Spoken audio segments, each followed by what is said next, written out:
Price of freedom is death. We're coming to get our check. Black first, my brothers and my sisters. Welcome to the Afro Elite YouTube channel. I'm your host, Afro Elite. Before we get started, my lovely brothers and sisters, please do me a solid. Do me a good solid and make sure that you guys hit that thumbs up button. Y'all pre-like game is phenomenal. I don't even know what word I want to use for it, but the pre-like game, we've had so much pre-likes already. So as you are coming in, if you can't be a part of the pre-likes, you can be a part of the live likes. So please make sure that you guys on your way in are hitting that like button because that helps the algorithm. If you haven't subscribed, please, I insist that you do so. Double check to make sure that you are subscribed. Just double check to make sure of that, because there has been some things, some problems sometimes, allegedly, that people have reported. All right, we in here. We're gonna have this conversation I've seen been brewing for a while. I've seen this conversation brewing for a while. Since if you guys haven't seen, and we already discussed this, when we discussed the live of the situation regarding LSU, Angel Reese, and Caitlin Clark, when we discussed that like about a week ago, that the whole misogynoir thing, it was starting to kind of linger there. And then we had the situation with Sexy Red. And then that started to kind of, the whole misogynoir word started to pop up. So what we're going to do is we're going to make sure we dot all our I's and cross all our T's. And we're going to get this out the way early. Copyright disclaimer. Under Section 107 of the Copyright Act 1976, allowance is made for fair use for purposes such as criticism, comment, news reporting, teaching, scholarship, and research. Fair use is a use permitted by copyright statute that might otherwise be infringing. Nonprofit, educational, or personal use tips the balance in favor of fair use. Okay, I'm gonna play this because I've been on it, and I've been noticing this. I've been noticing this for a while, so that's why I'm like, yeah, hold on. And I said something about it in this clip. Is from the live I did regarding Sexy Red. Now let's play this. If it would play, come on. Misogynoir. It's not. Ooh, I'm gonna get in trouble for saying this. I'm gonna say it anyway. Misogynoir, it's not really a real thing. It's not. Y'all can quote me. What it is racism. That is what it is. It is racism. It is racism that manifests itself slightly differently when it's being targeted to black women versus when it's being targeted to black men. That is it. That is all.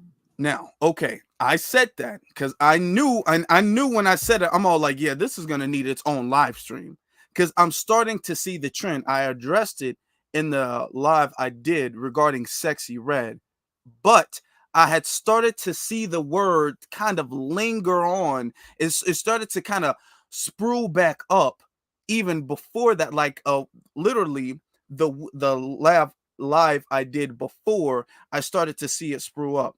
And we've all acknowledged the fact that there's definitely racism in regards to how they're treating Angel Reese versus Caitlin Clark. Now, earlier today, I posted this on Twitter, right?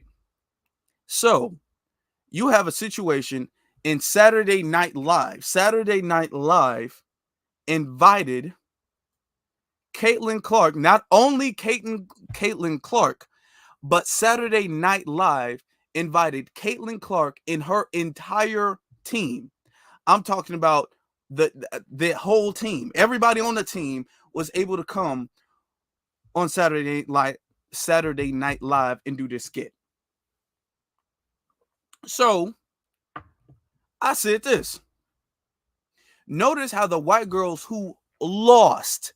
They lost. Both years. They lost this year and last year. Gets on Saturday Night Live over the black girls who actually won. And for folks, because I already knew what the argument was going to be, I already knew that, so I got ahead of it. I knew the argument was going to be, well, no, Caitlin Clark, she's just the best person to ever touch a basketball. Of course she would be. I knew they were going to say that. I knew it. So that's why I said, not just Caitlin Clark, but the whole team. Yet they claim this is not about race. Well, if they want to claim that Caitlin Clark is the absolute best player, best female player ever, there's no female player better than Caitlin Clark. If that's what they want to claim, they can't make that same claim about the whole team. Now, it would almost be less obvious. She's still lost. She doesn't have a championship. You have the players who have a championship, and they're not getting as much praise as the person who lost the championship. But even if you want to say Caitlin Clark, she's there because she's the best. Nobody's better than Caitlin Clark. Even if that was something that you wanted to say, why is her whole team there? Her whole team, and this is relevant to tonight's video. Her whole team is there. This is clearly a racial double standard. And this is what we were calling out before when we discussed the situation with Angel Reese and Caitlin Clark. We said the white girl, not just the white girl, but the white girls are being treated better. They're being put on this pedestal, undeserving pedestal, over the black girls who actually have to win to get any recognition. The white girls who lose get not only the same recognition, but more recognition than the black girls who actually won. That is race. That is not about sex. All of them are the same sex, and yet they're being treated differently. And the difference is race. So it is race. That's why when we addressed it the last time, we kept saying, stop saying that sex has anything to do with this, because if it did, you would see the white girls being treated some type of way. The only difference in how they're being treated, or why they're being treated differently, is because of race. That is it. There's no sexual difference. None. But, and I played that to segue into the thing, but you still had a whole bunch of people who tried to fuse this and to make it about not just race, but also about gender. Why this is very important to not do is because of the fact that when you put an additive on a struggle, an issue, a grievance, when you do that, what you're doing is you're spreading it out. You're watering it down. You're making it thinner.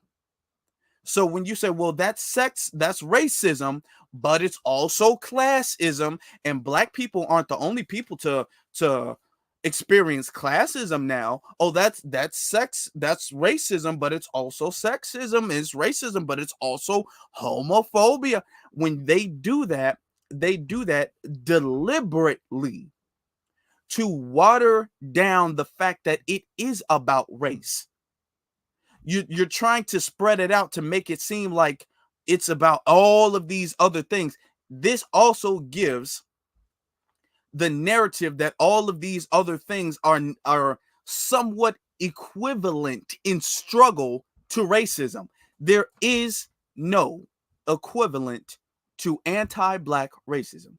I will be very clear when I say that. There is no, I'm not talking about sexism, homophobia, transphobia, classism, ageism, all of that. None of that stuff. Xenophobia, none of that stuff. There is absolutely no equivalent to it. Y'all can quote me on that. None whatsoever. None. When you try to make it, when you try to add an extra layer, you're trying to make it seem like these two things are about the same. Those two things are not about the same, because racism is up here and everything else is down here. And the thing is that a lot of times y'all try to boost up the quote unquote sexism or classism or whatever to make it seem like it's equivalent. No, it's just, you are black. That is it. You are hold on. You are black. You are black. That is it. That is all. We almost got 100 people in here in like 10 minutes. Y'all make sure y'all hit that thumbs up button, because we about to get real deep and clear this out. We're about to clear this whole thing out. YouTube might be doing the thing. Okay. Another thing. When they lost, if you guys remember, Jill Biden,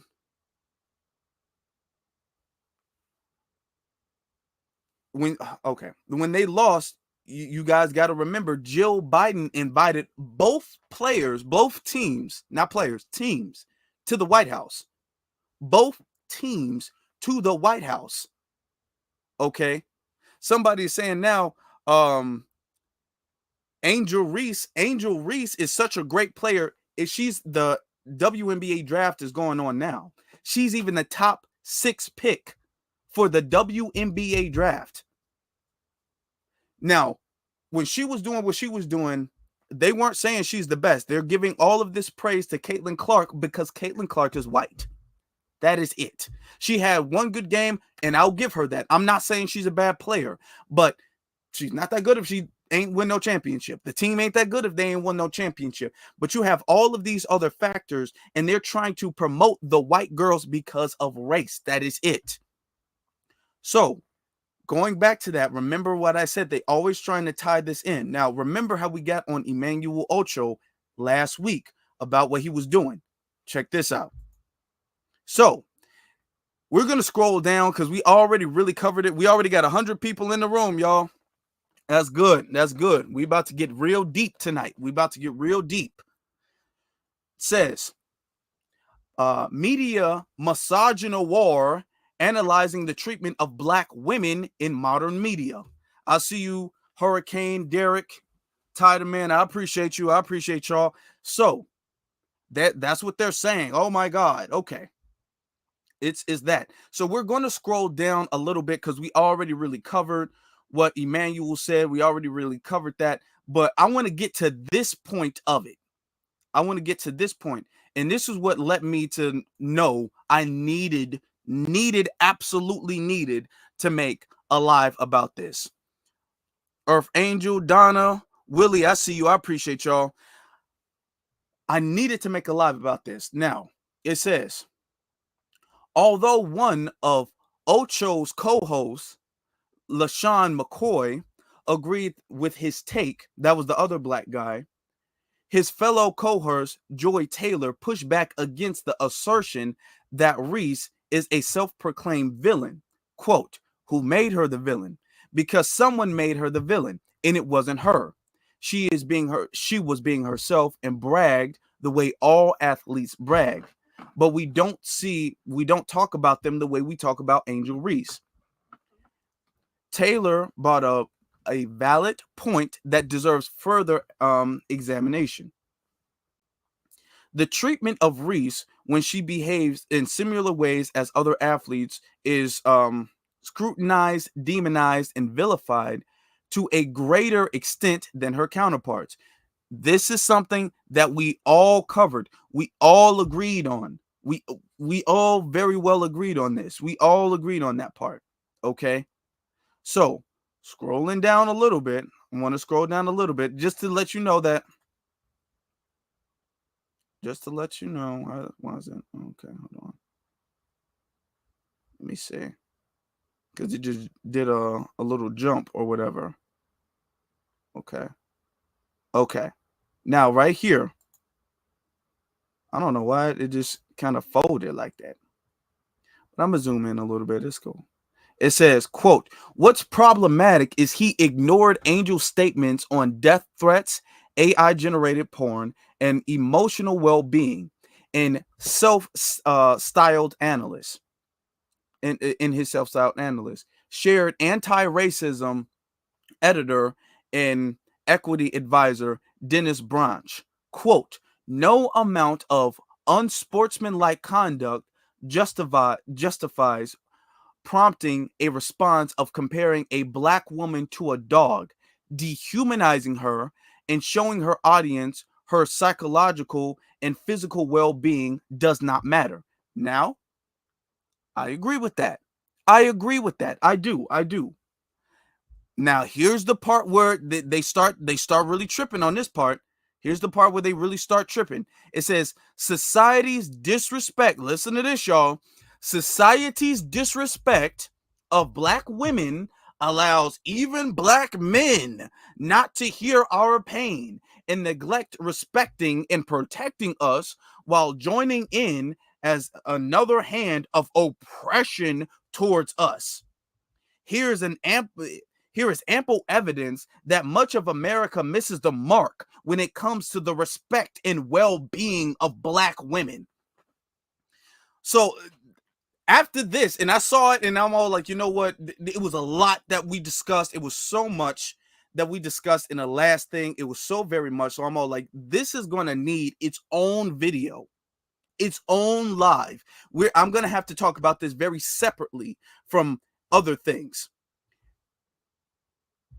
Ocho, who gotta say he is a tether, gotta call a spade. Ocho, he does not represent black men, especially not FBA men. He doesn't. How many thousands? I'm talking about not just on YouTube, on Twitter, Instagram, all of that. How many thousands of black men were calling out the double standard of how Angel Reese was being treated in comparison to Caitlin Clark? We've called it out the year before, and then we called it out this year. We've been calling this stuff out. But all of a sudden, when Emmanuel Ocho gets up there and he says, Caitlin Clark, you shouldn't be crying, you're a dog or whatever. Now it's, oh my God, black men, you guys just hate black women so much. And why do you hate? No. You see how they reach and they look for certain things. So at that point, I'm all like, it's absolute definite. It's an absolute definite that I have to make a live on this. So now we have to get to, hold on, let me see something. Now we have to get to the actual video or the person who coined the term or created the term, whatever, of misogynoir. All right, so let's get to that. Hatred of. Now, oh Lord. Misogynoir, the hatred of, aversion to, or prejudice against black women. In 2008, while I was writing my dissertation, I coined the term misogynoir, and it was a term that I was really trying to find because I wanted to talk about something I was seeing in these dated medical school yearbooks in terms of how black women were represented. And unfortunately, that representation matched things that I was seeing in a lot of the different media innovations of the last several centuries. And so what was it about this representation of black women that had remained unchanged for nearly 100 years? I think it's really important to name the way that black women are mistreated in society, because when you are able to describe exactly what people are experiencing, it makes it that much easier to address it. And giving the experience of misogynoir a name really gives us a place to build from. And I've seen so many people find the language helpful in their own activism. The idea of something that I created being added to the dictionary is still something I can't fully put my mind around, especially since it's not a particularly pleasant word. I'm really actually looking forward to the day when the word gets retired. Okay, fair use, but okay. First off, no, because here's the thing. If you want to use the word misogynoir, is there a particular word for the specific, because y'all trying to say there's a specific type of hatred black women get? Is there a term for the specific type of hatred black men get. Because I will say, the system of white supremacy, which is what this is what this is. It treats black men and black women different depending on the circumstances. It will target black men and black women different because we are different. We are different. Men and women are different. That's not something that can be debated. That's not something that can be questioned. We're different. So of course it's going to adjust its oppression differently depending on what's going on. Okay. But the thing is not like no particular and additional vitriol and hatred that black women go through that black men don't go through, because you can't name, and I challenge anyone, you can't name one thing that happens to black women under the system of white supremacy that does not happen to black men as well too. Now, are there things that they go through maybe a little bit more? Yeah, I will say that. And then there are things that black men go through more than what black women go through. Okay.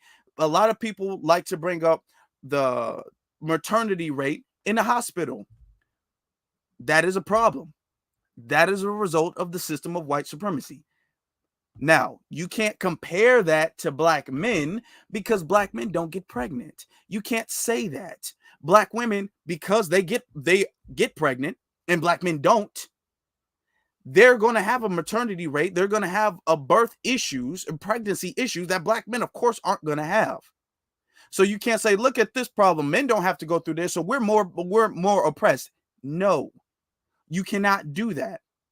Because when you look at police violence is predominantly on black men way more than it is on black women. And I'm not saying that police violence doesn't happen to black women. I'm not saying that the Breonna Taylors don't exist. I'm not saying that the Sandra Blands or the Atiana Jeffersons, I'm not saying that they don't exist, but I'm saying you don't see that. You don't see a version of George Floyd, okay, of Eric Gardner or Tamir.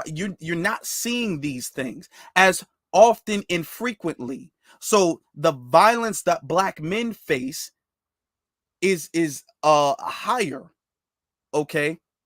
So there's it's a nuance to it. And if you do not understand the system of white supremacy, everything you do understand is going to confuse you. Shout out to Nelly Fuller Jr. Okay.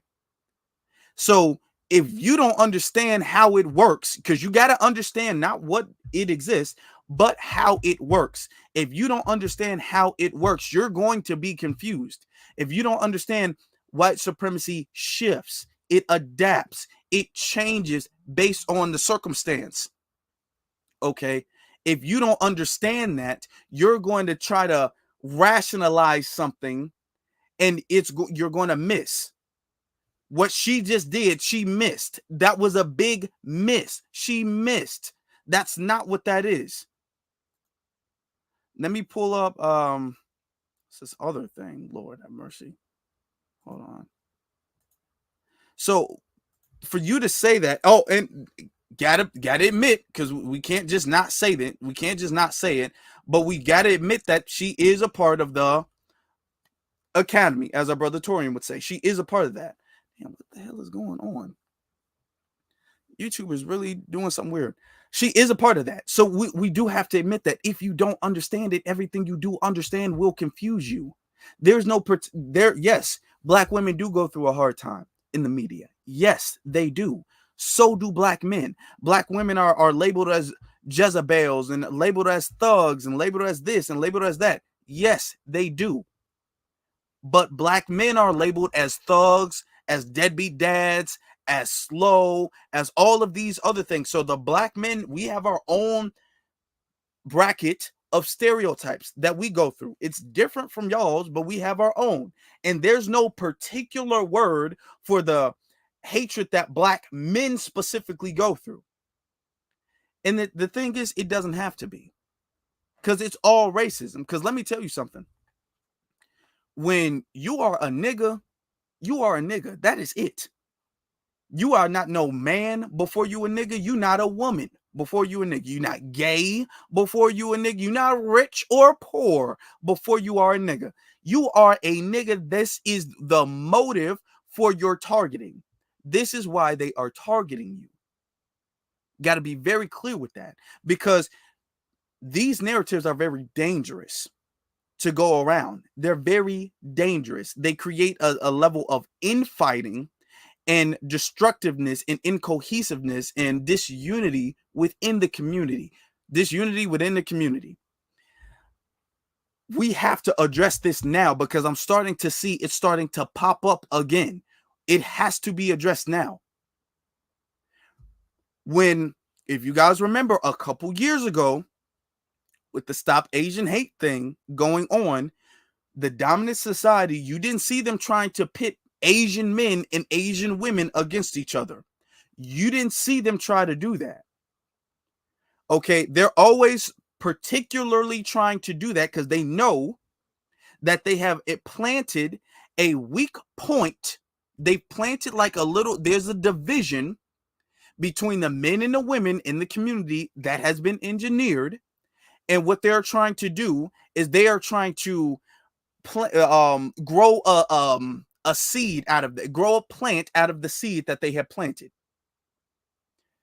They don't do this when it comes to the Asian community. When the Asians had the Stop Asian Hate thing, they never, ever, ever said, oh, well, okay, well, we got to stop Asian female. Well, there's Asian hate, but there's also sexism. Sexism was not brought up. Classism was not brought up. Homophobia was not brought up. Ageism was not brought up. It was only about the Asian community and the oppression that the Asian community said that they were facing. It was only that. They don't have all these other additives on that. No other community who has ever gone through anything, who has ever been oppressed, none of them are doing that. None of them are saying you're oppressing us, but you're really, really oppressing the women in the community. No one else is doing that. This is how you know it's a plot. Only they are highlighting the confusion and sowing the seeds of division in the community. That's why they're all like, well, black people are oppressed, but black women, oh my God, black women, oh my God, you guys have it so much worse. No. You have it differently, but it's not worse. Because then when we bring up, okay, well, black men go through this, and this at a much higher rate than black women do, what are you going to say? It's oppression, but it's different, because we are both black men and women, Negroes, which is what makes us the target in the system of white supremacy.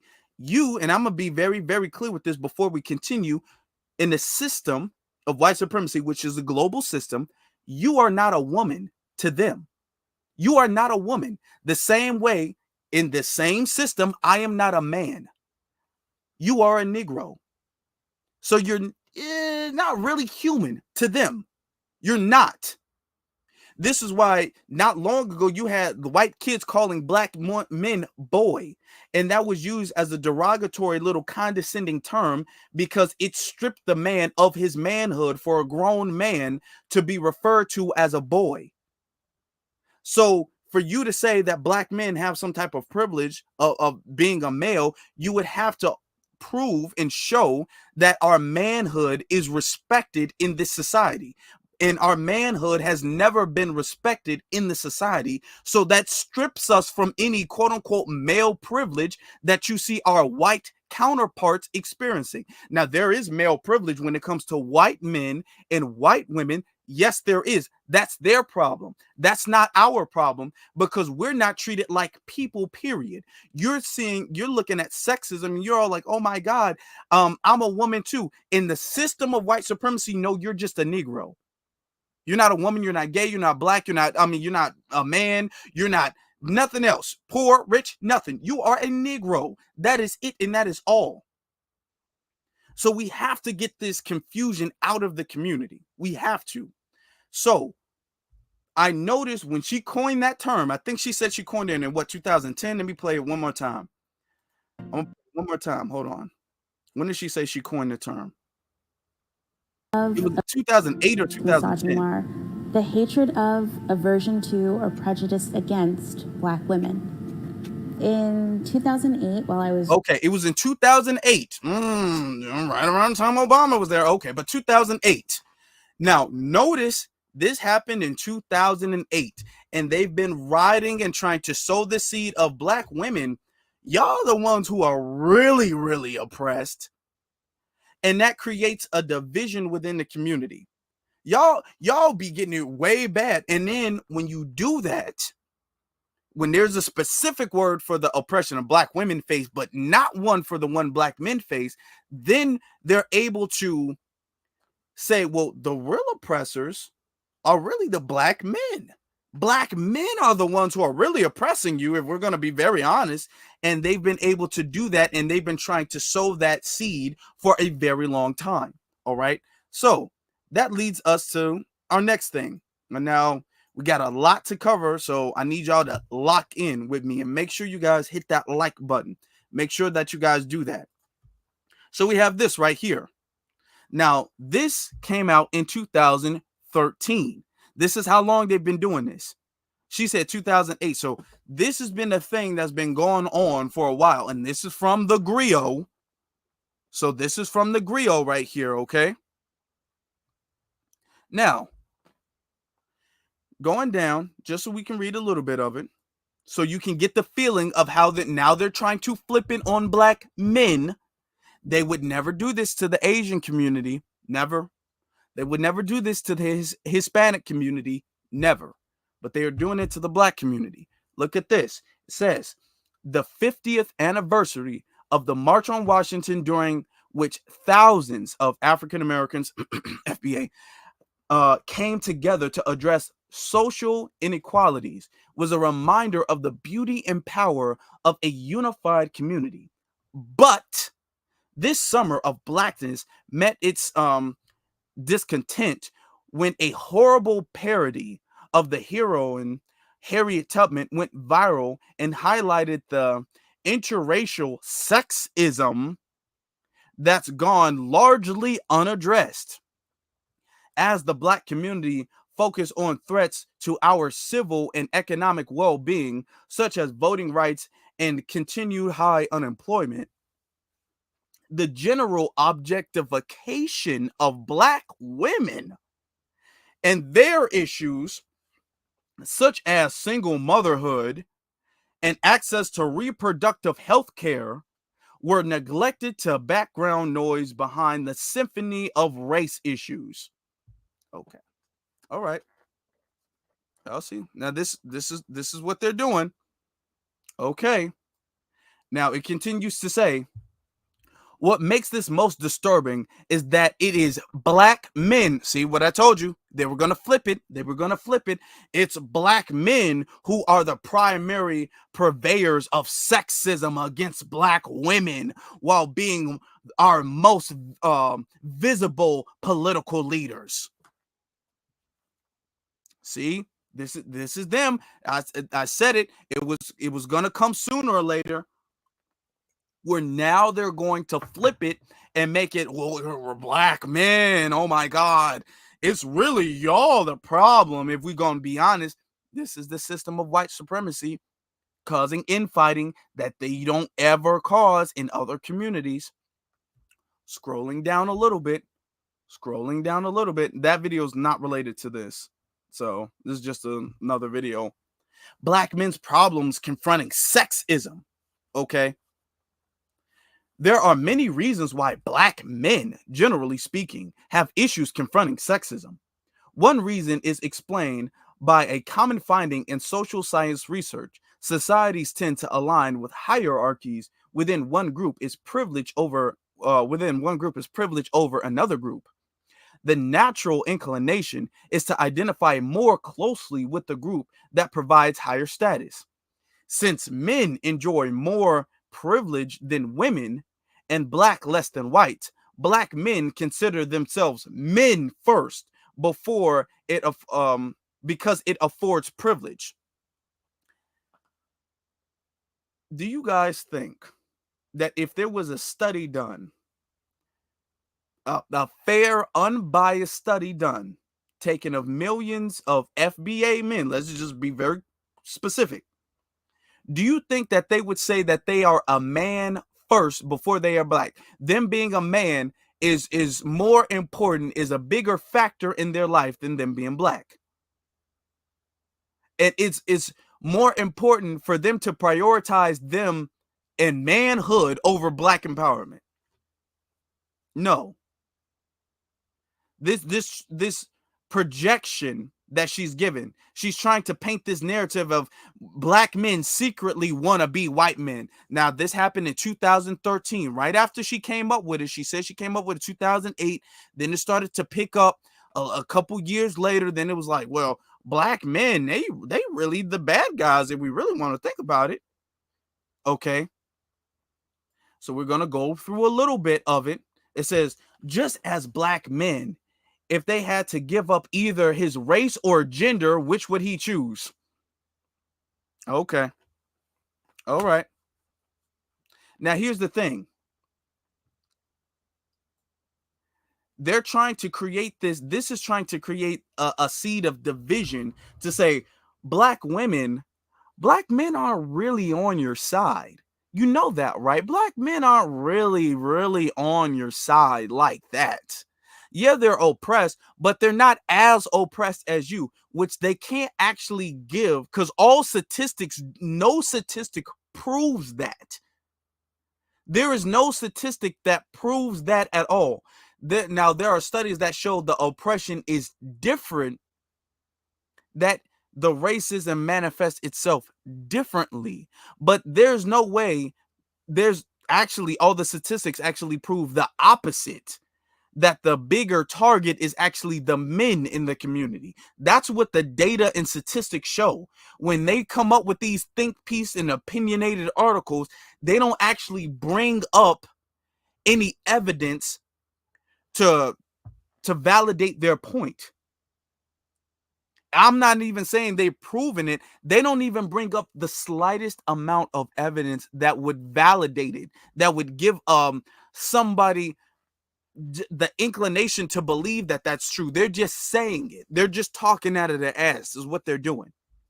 It says the reality of male privilege extends into race discussions in subtle ways that can go unnoticed if we aren't careful. It causes the challenges facing blacks to be synonymous with the challenges facing black males, as if the challenges facing black males are drastically different from the challenges facing black women. It's not different. There's the challenges facing black people. But you see, and these are the people who are supposed to be pro-black. The griot is supposed to be for black people.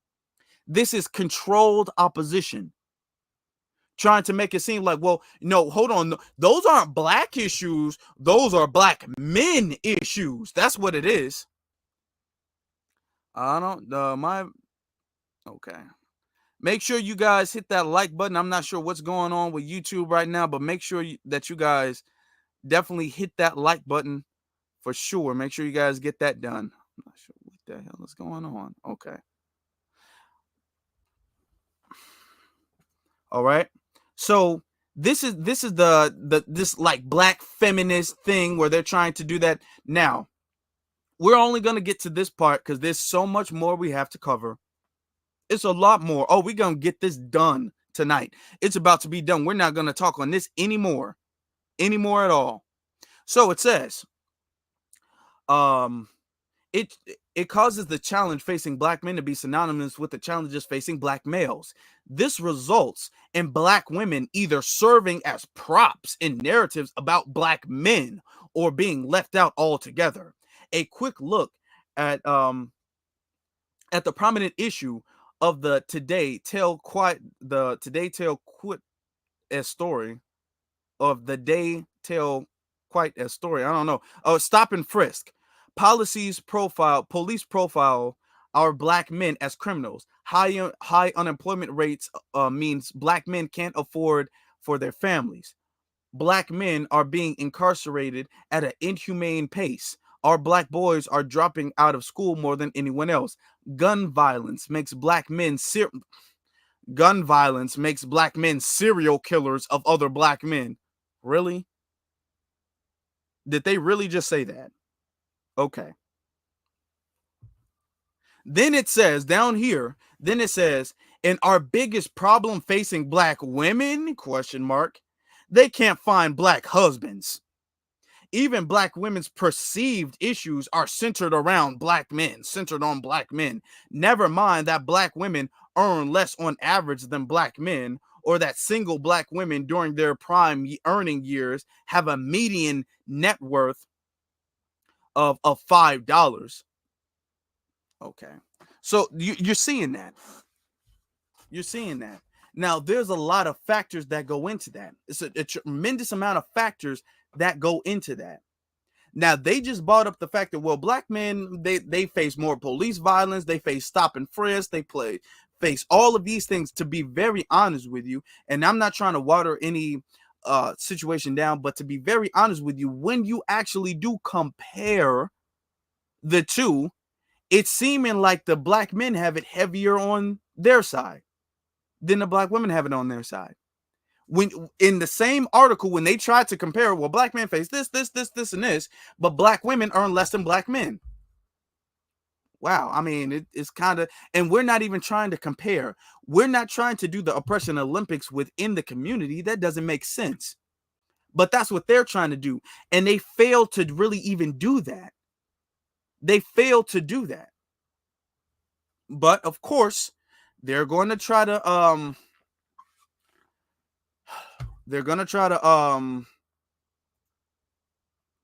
make this thing, they're going to try to do that, create the seed of division. Now, check this out. Everybody, y'all, if y'all been with us for a while, y'all got to remember this. Y'all got to remember this. I don't know. My views is very low right now. I don't understand what is going on. If y'all could please share this, I would appreciate that. Because I'm on StreamYard and YouTube, is giving very different numbers the whole time. So they playing little games like they always do. So if y'all could share this, I would appreciate it, and leave a like. Straight black men are the white people of black people. Okay. So this is a big attack on the straight black men. Keep this in mind. Now, we're not going to read this whole thing because it's just a bunch of nonsense. But it feels counterintuitive to suggest that straight black men as a whole possess any sort of privilege, particularly the type of privilege created for the protected and protected by whiteness. So of course they're gonna go through this. So scrolling down, we're going to I really want to get to the point. We're gonna get right about here. When the racism isn't blatant or doesn't appear to exist at all, we want them to give us the benefit of the doubt because we've trained ourselves to be able to sense it, even in minute and barely press. What is going on with YouTube? Okay. Barely perceptible amounts are because our safety depends on our recognition of it. We share how it feels to be stopped by the police officer, or perhaps to walk into a all-white bar and have each eye trained on us. So they're talking about racism, which is what they do, and then they get down to this. So they're talking about racism. Then we're going down to this one. Now, right here is just, but when black women share what we pose as the existential and lateral danger to them that whiteness does to us, and when black women ask us to give them the benefit of the doubt about street harassment and sexual assault and other forms of harassment and violence we might not personally witness, and when black women tell us that allowing our cousins and brothers and co-workers and niggas to use misogynistic language propagates that culture of danger. And when black women admit how scary it is to be followed and approached by a man while waiting for a bus or walking home from work, and when black women articulate how harmful it is for our reactions to domestic violence, to domestic abuse, and their violations and deletions, let me be careful, to be when women need to do differently to prevent this from happening to them, instead of what we men need to do differently to prevent us from doing this to them. Their words are met with resistance and outright pushback after demanding from white people that we're listened to and believed, and our livelihoods are considered, our ears shut off and hearts shut down when black women are pleading with us. Okay, so this is definitely something that this is of course, and we got a lot more to cover, but so that's why I only want to read that part. But of course, they're gonna, black men ignore the pain of black women. No. There's gonna be folks who street harass. Black men is not sitting up there saying that street harassment is okay collectively. It's not like a black woman's coming home with a bruised eye and broken nose, and black men are like, well, what did you do? No, this whole marketing thing that the black women is being ignored. And what's so deceitful, what's so dangerous about this is that there are black women who go through trauma, and they're in a very unlogical and emotional place in their life. And when they hear things like this, and they might have in their own anecdotal individual life feel like they have been ignored, what's going to happen is that they're going to say, well, you're ignored. And it's not just your life in particular, it's because you're a black woman, and black women are ignored in the community. Just in general, black women are never being paid attention to. Black women's pains are never heard. Okay, nobody is saying when it comes to sexual assault, black men are like, well, oh well. Now, when black men do tell black women, okay, well, there are things that you can do to prevent that, that is a form of protection. Because in every race, there are bad men. Us saying, we're not going to say, well, what we're going to do is we're going to talk in our locker rooms about how great black women are, and that's going to stop them. No. Because it's not like the men who are out there harming women are doing it with the knowledge that it's not wrong, with the understanding that it's okay. Men don't do that with the understanding that it's okay. It's not like, hey, y'all know what I did to this one woman walking down the alley last week. No, that doesn't happen. They all know that it's bad when they do it. So there are bad men, and that's unfortunate. So this is why when the men who are trying to protect you tell you these preventative measures and steps that you can take to protect yourself, because he can't be at your hip all your life. So when they're telling you that is for your protection, that's because otherwise we would just say, oh well, it's not me, it's you. So, oh well. Black men are not doing that. But the thing is that we can't sit there and be unrealistic and act like, well, what we're going to do is we're just going to get rid of all the bad men. That's not realistic. So when black men tell black women, okay, well, if you are going to go out, make sure that you bring a friend with you, or make sure you don't leave your drink by yourself, or make sure you do this, make sure you do that. That is a form of protection, because he knows he if he was there, he wouldn't have to do it, but he's not going to be there with you all the time. If somebody tells you, when you leave your car, lock the car, that is a form of protecting the car and the things that are in the car. Nobody says, well, instead of telling us to lock our cars, what we should be telling people to do is not to break into cars. Nobody says that. Because everybody who breaks into a car knows that you're not supposed to do that. It's not a thing in society where folks is actually acting like this is okay. Nobody is doing that. Okay? You do lock your cars. So it's not like victim blaming, but if we say, okay, in order for your car not to get broken into, your house not to get broken into, you got to have locks. That's not, well, you're not going to get rid of the burglars. No, we can't get rid of every burglar in the world, and that's not realistic, but we can put a lock there to add to the difficulty of them doing that and give a deterrent of them doing that. What in the hell? I'm not understanding this okay. Well, whatever, man. I don't know why the views tonight is low, very low. YouTube is definitely doing something because this is not making any sense. Okay. We haven't had views this low in a while. It's crazy. Regardless, this is the stuff that they bring up. So, going on now, of course, then they're going to have think pieces of the situation. Of course, then they're going to have that. So, here we go. Here we go with this. So I already played the fair use thing. I already played that. So this is a whole thing that y'all listen to what they have to say about this. Experiencing this. So I want to talk about how misogynoir actually plays out in real life.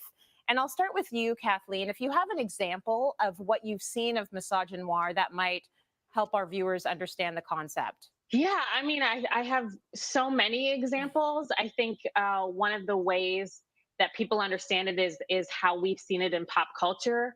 R. Kelly wouldn't have a career if it wasn't for misogynoir. He built this career while he was abusing Black girls, and people did not care because of that intersection between racism and sexism, where Black now, okay, now to be just to say it.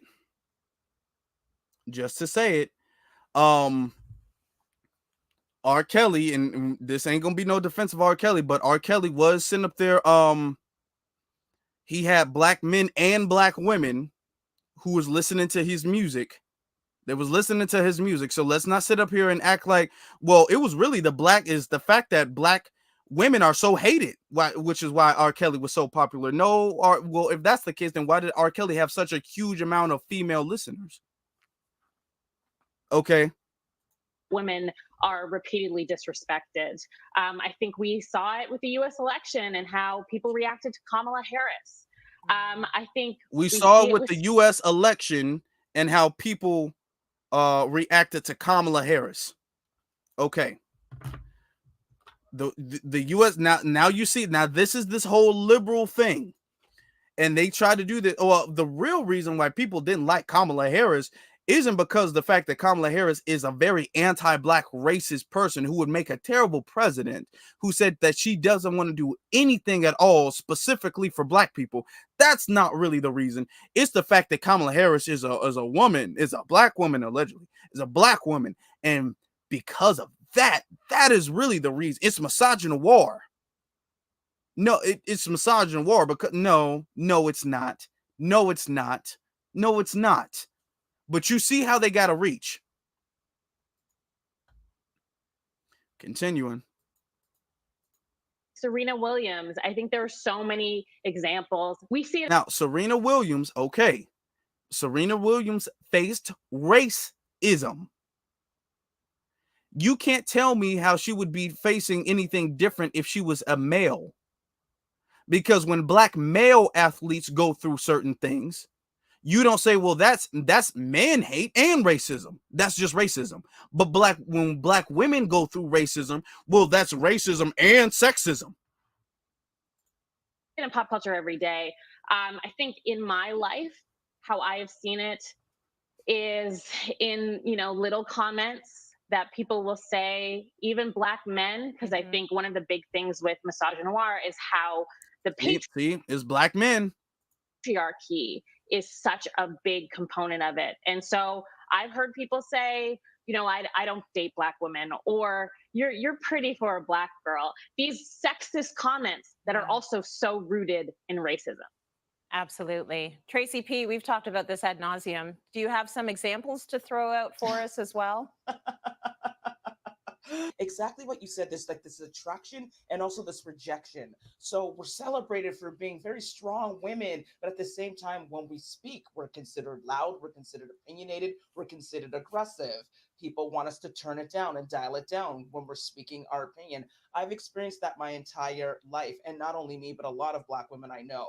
When we speak, we're considered aggressive, but when our white counterparts speak, everybody's all ears, everybody's listening, everybody is attentive. Same thing, we're very much critiqued in a different way. I'm spoken to in a way with like I have no feelings sometimes. It's almost like we're supposed to be able to just take hits and just take bullets constantly, and almost like we don't feel it. And like it's very similar to what you just said about men saying that they But but the thing is that as much of an issue as that is, that's not anything particular and exclusive to black women.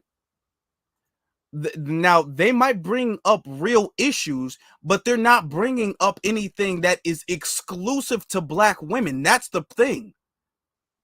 If you're gonna bring up an issue, if you're gonna say it's more than racism and it's something that black women face, then it has to be exclusive to black women. The issues that they're bringing up are not exclusive to black women. Saying they don't want to date us, we're too aggressive, we're almost treated like masculine, but then at the same time we're over sexualized in music videos and in film and in media in general. Yeah, well, when you talk about Okay, they're over sexualized in music and all of this is true. Black men are also over criminalized in music and TV shows and media in general. So what they're talking about is their ill representation in media, which is a true thing, which is a thing that goes on. However, it is not exclusive. It's not exclusive. Okay, it's not. That's, man. masculinity, I remember a comment I got from a person out in the ether saying that I should not be wearing sleeveless tops because science proves that black women present as more masculine than white women, and therefore he finds this very unattractive and I should cover up my arms. It's like, dude, that is the perfect intersection there of the sexism and the racism. And yeah, it's just, you can't run away from that. So I want to talk about where this comes from. And Eternity, you've got so many great examples in your book, but where historically, what feeds into this misogynoir that we see now? You have to talk about history, right? We're not going to know any of this stuff if we don't talk about where it came from. And so these stereotypes that we see, the Jezebel, the freak, the welfare queen, these are all rooted in the past. But during slavery, Black women were never seen as rapeable. So Black women were presumed to have these bodies and the sexuality that tempted men. And so if you raped a Black woman, you actually wouldn't go to jail or you wouldn't even be convicted or charged.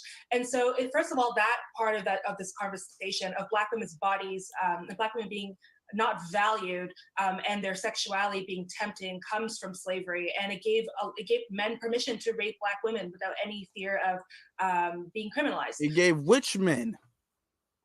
It gave which men though?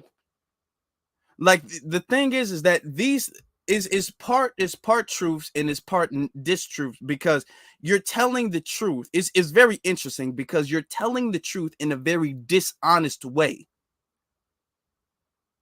Because this stuff gave white men the ability to do that to Black women and Black men too. Black men were buck broken on the plantations. So you're omitting certain aspects of the truth to make it seem like there's some particular mistreatment that Black women face above what Black men face. And that's just not the truth. It's not what happened. So that's one part of the conversation. The other part is that Black women have always been seen as just parts, right? When we look at the example of Starkey Bartman, also very disrespectfully known as a Hottentot Venus, and her body, she was taken from her home and taken to the UK, where her body was put on display, and her butt was the kind of the show, right? People paid to go see that, and they would throw things at her, and she was whipped on stage. And so a lot of this hypersexuality stems from many decades ago, many centuries ago, of Black women always being seen as hypersexual and always wanting sex. And on the other hand, this idea of us being basically unbreakable. Now, let's get into the hypersexual. We got to break it down. Let's get into the hypersexual thing, right? Let's get into that. That is true. But you are not telling the truth in an honest way. You're trying to tell the truth in a little way that angles you because you have a little agenda in a narrative. Because when they would cut off the black male genitals and would start trading that and passing that around, black men were very also over sexualized. Black men were turned into this big male penis, essentially, where they would cut the men's private parts off and start trading that around. So when you say, well, black women were just referred to as their body parts, so were black men as well too. So you're going to tell the truth about what they went through and then make it seem like that was some type of version of treatment that black men didn't go through. And that's dishonest. Or emotionally or physically unbreakable comes again from the auction block, where we have this, we even have this in Canada, classifieds of describing black women's strength.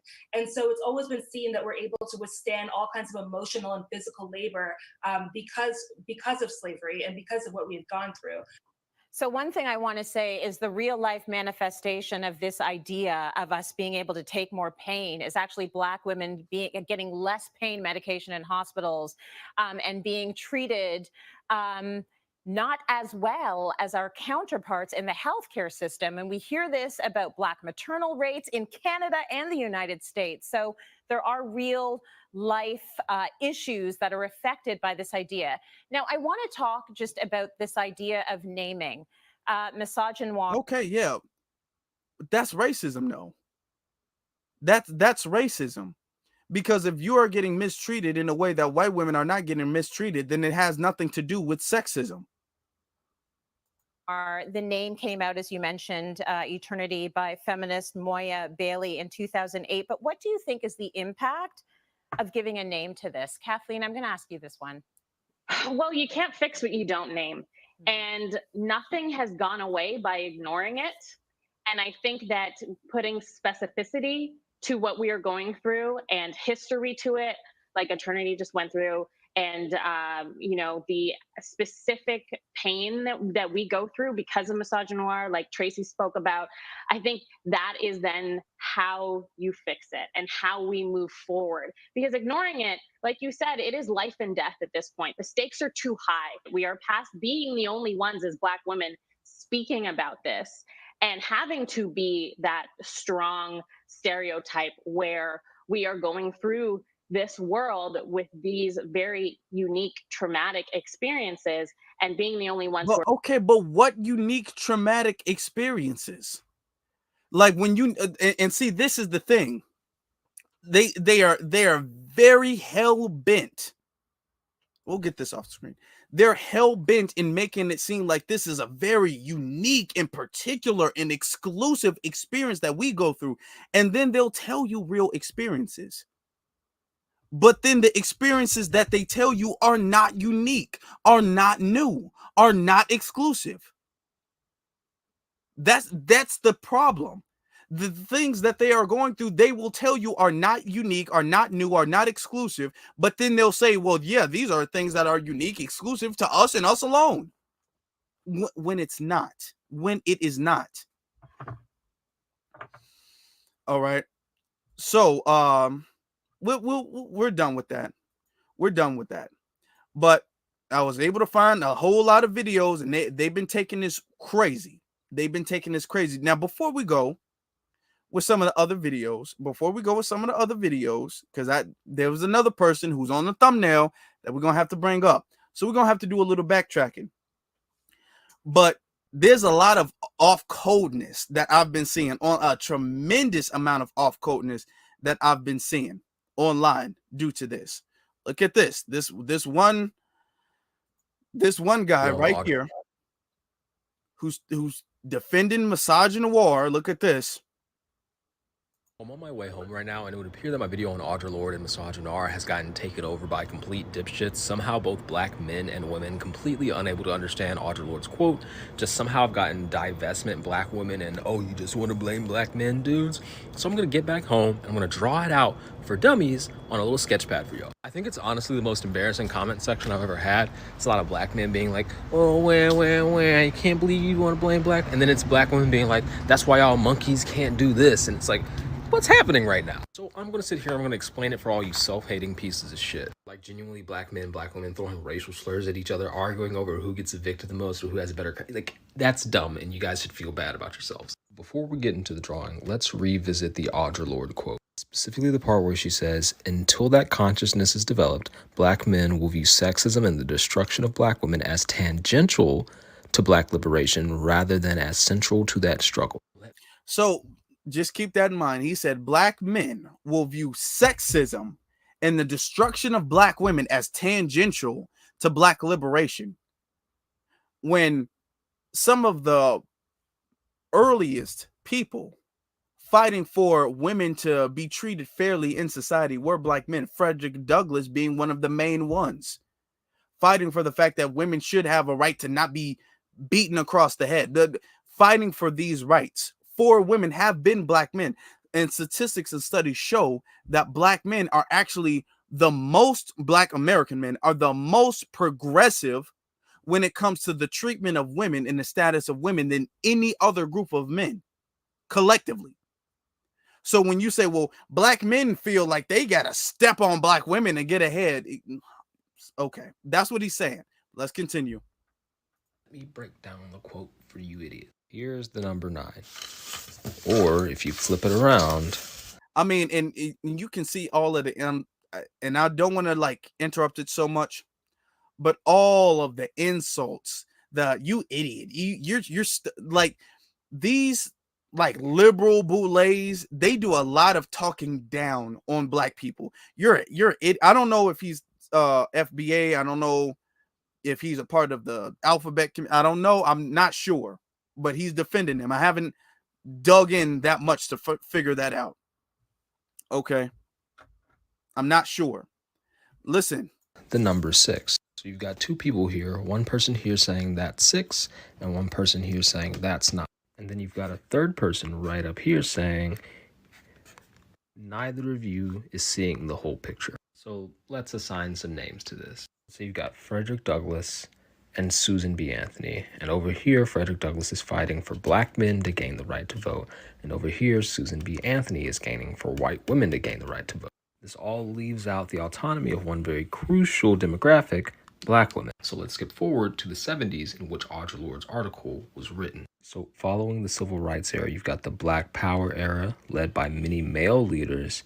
And on the other side of that, happening at the same time, is second wave feminism led by a lot of white women. And you've got black women at the time. You've got Audre Lorde, you've got Angela Davis, who are not just seeing both of these issues, but they're also seeing how these issues are the same issue. And while white women are targeting all men, ignoring the power that white women hold over black men, and just in general men of color, black men are sensing this attack, but also viewing that their actions that benefit themselves as being inherently beneficial to all black people without the inclusion of feminism. Which brings us back to the quote, as tangential rather than central to black liberation. Black women are saying, hey, that's a 6 and a 9. All these things are wrapped up in the same issue. You can't solve one of them without solving the other one, otherwise you create new issues. The issue that Audre Lorde is complaining about that we're still seeing here today, and even in my comment section, is that black men, unable to look outside of their own perspective as the only black perspective, are viewing black women's combined complaints about sexism and racism and the way that it affects them as an attack on black men rather than an effort to take down what's destroying them both. Okay. Get this. Let's stop that, because then he makes a follow-up video. Before we do that, I definitely want to thank you guys, because I'm seeing if you guys look, the views to the like ratio, we have a high like ratio. Shout out to y'all. We have a very high like ratio. The view ratio on YouTube is dramatically different from the view ratio on StreamYard. I'm the only one who can see the StreamYard views and the YouTube views. Y'all can only see the YouTube views. So, and this has been happening the last few live streams. So I appreciate you guys for staying with us, because based off of our likes, we shouldn't be having this problem, but we are. But we'll deal with it. Shout out to y'all. Oh, if you haven't done so, y'all should be hitting that like button. You should, if you haven't. But breaking this down, he says, okay, well, there's a difference, because After tonight, you will thoroughly be able to debunk any form of, well, misogynoir, and we can see it from this, we can see it from this. White women were being mistreated by white men. Frederick Douglass was not fighting for black men. He was fighting for black people. He was fighting for the rights of black people. He also fought for the rights of women as well. If y'all didn't know that, he did.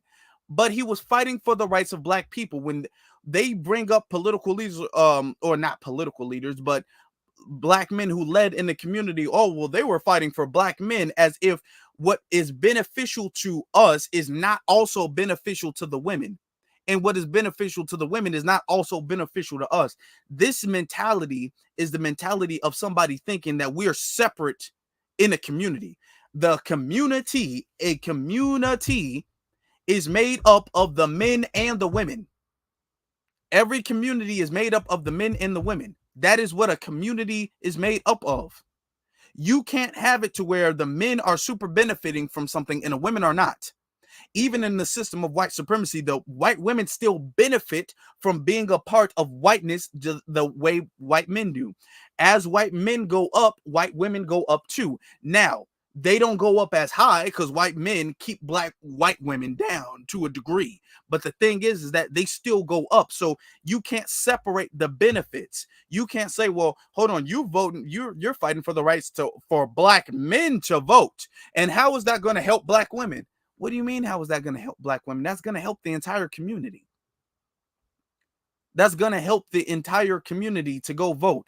At the time, and what folks don't understand about this in history, at the time, and I'm not saying it necessarily has to be this way, because we've changed from there, but at this time, I'm just referring to that time, black men and men and women, when they would go out to vote, the husband would vote on behalf of the entire family. And then when you saw that men and women got the rights to vote, both men and women,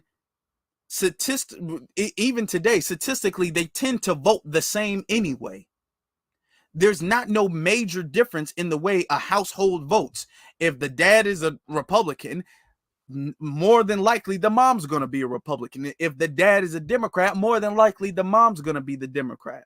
So at the time, and I'm not saying that we need to go back to this or whatever, I'm just giving you historical context. So when you say Frederick Douglass was fighting for the rights of black men, you have to put it in its proper context. What he was doing was saying, well, if the man is going to be the leader of the family, then men need to be able to do certain things. That is it. It's not we're looking out for the men and the women, y'all got to get it how you live. It's not that. When you look at it from a historical context, that was the historical context. Now we have the situation where men and women vote. But even now today, a household, more than likely, people are going to have the same political views in the same household, especially among married couples. So that's what Frederick Douglass was doing. You have to put it in its proper context, because then you make it seem like Frederick Douglass didn't care about black women, which was not true. Now, this guy, he goes on, because a lot of people was fact checking him. A lot of people were starting to fact check him. So he gets mad and then he makes a follow-up video. Down to the dumbest and I thought that perhaps I had dumbed it down to the dumbest and easiest level, but now we are going to do misogynoir for cavemen. Black have oppression. Women have oppression. Black women have oppression. Unique to black women. Not simply unique to black women. Okay. Black oppression or woman oppression. New black woman oppression. Black man have unique oppression. Black woman have unique oppression. Both under white oppression. White oppression like Swiss Army knife. Now, just keep this in mind. He said black men have unique oppression. Black women have unique oppression. Then look at this. Many tools. Many black men try to put away racism, but keep patriarchy. Many black women point out, whole tool fucked. Point out patriarchy hurt black women. Black man bitch about accountability. Black man very unwilling to part with patriarchy. White woman. In order for us to not want to part with patriarchy, you have to show where black men benefit from the patriarchy, because the patriarchy is a system of essentially like gender hierarchy. It's like a gender hierarchy, essentially, right? We would have to benefit that from a systemic level, from a level that is backed up by the system. It has to be backed up by the system. White men have the system that backs them up when it comes to women. Okay? Black men don't have that, because black men's manhood has never been respected in this society. So we're not having the addition of the patriarchy. This is what you hear when people do not understand how the system of white supremacy works. All right? Buddy up for convenience. White man stay winning. Black man very unwilling to say patriarchy bad. Black man want power low-key like white man from patriarchy. See, black men want power like white men. What that goes back into the, well, black men are really the white men of black. And these are the same people who will say black women make more money than black men, and black men are bums in comparison to black women, and black women are doing way better than black men. And they'll also simultaneously tell you that black men, who are the bums and the weakest links, are also the weakest links, who make less money, who have less accomplishments, who are not as smart, are also the oppressors of the women. So the women who are of higher status and higher class are being oppressed by the lower class, weakest link black men. They'll tell you both these things and expect you to believe both these completely opposite, completely false things. Big problem for black man, cause it don't work that way. Anytime black women point this out, black man get very angry. Black man say, guess we blame black man now. Black man still won't let go of patriarchy. Black man, black woman have other dynamics that if me no make aside for, people get pedantic. However, me point is, in game should not be patriarchy go to black man. In game should be throwing out Swiss Army knife. If me hear one more comment say take accountability black woman, me drop boulder on head. Okay. So it's this thing where, that now the black guy's the bad guy. Now I got another thing, because we got some more clips to play, and then we got the big villain, or I guess the second big villain. Now look at this, and I thought this was really crazy. Check this out. So because I know that the thing is kind of small. It was a thing. It was a trend that went on TikTok a couple years ago, where you would take a cup of water and you'd be all like, I'm making black women, or I'm making black men. And it would be a cup of little things. So you would say, this is the cup of sportsmanship. And then you would pour a certain amount of water in there. Okay. And that's supposed to represent the amount that they have, the percentage that they have. So music talent, you pour a cup of water in there. Laziness, you pour a drop of water in there. And then that's the trend. Okay. So in this video, this black dude is making black women, and he has a bucket of water and he's saying violence. Okay. So then check this out. Dude, what is this? And before anybody says this is none of my business, my wife is a black woman. This is my fucking business. I will always stand up for my wife, and I will always stand up for black women. Okay. So you have this white man who is stitching.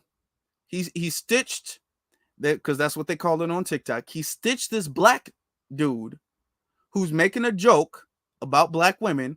And he says, hold on, I get to speak on this. My wife is white. Okay. And this black woman this is what they call a duet. This black woman is going there cheering this white man on for doing that. Okay. My wife is a black woman. This is my fucking business. I will always stand up for my wife, and I will always stand up for black women. Also, it's pretty rich you calling black women violent when black women are often the recipients of violence and aggression and racism and sexism on top of the racism, which is kind of like a shit sandwich inside of another shit sandwich. Who are you making this for? Who are you trying to score points with? Other fucking losers? This screams insecure. The fact that you turned off your comments screams insecure. If you see foolishness like this online, in person, wherever, call it out because it is absolutely ridiculous.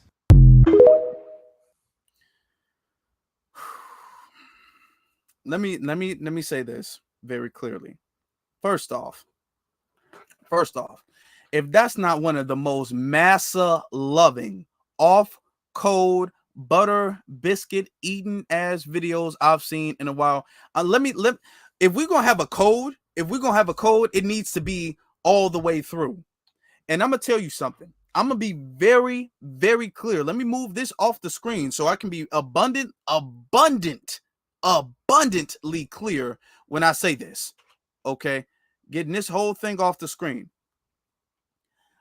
I'm not going to at all, period, because I am on code, allow a white person, male or female, to come and check another black person, and I'm sitting up there cheering the white person on. Ever. And I don't care who it is. Okay? That's not what you do. You don't allow outsiders to come in your community and police your community. We're the only community where we have members who think that that is okay, who think that that is acceptable to any degree at all. That is not acceptable.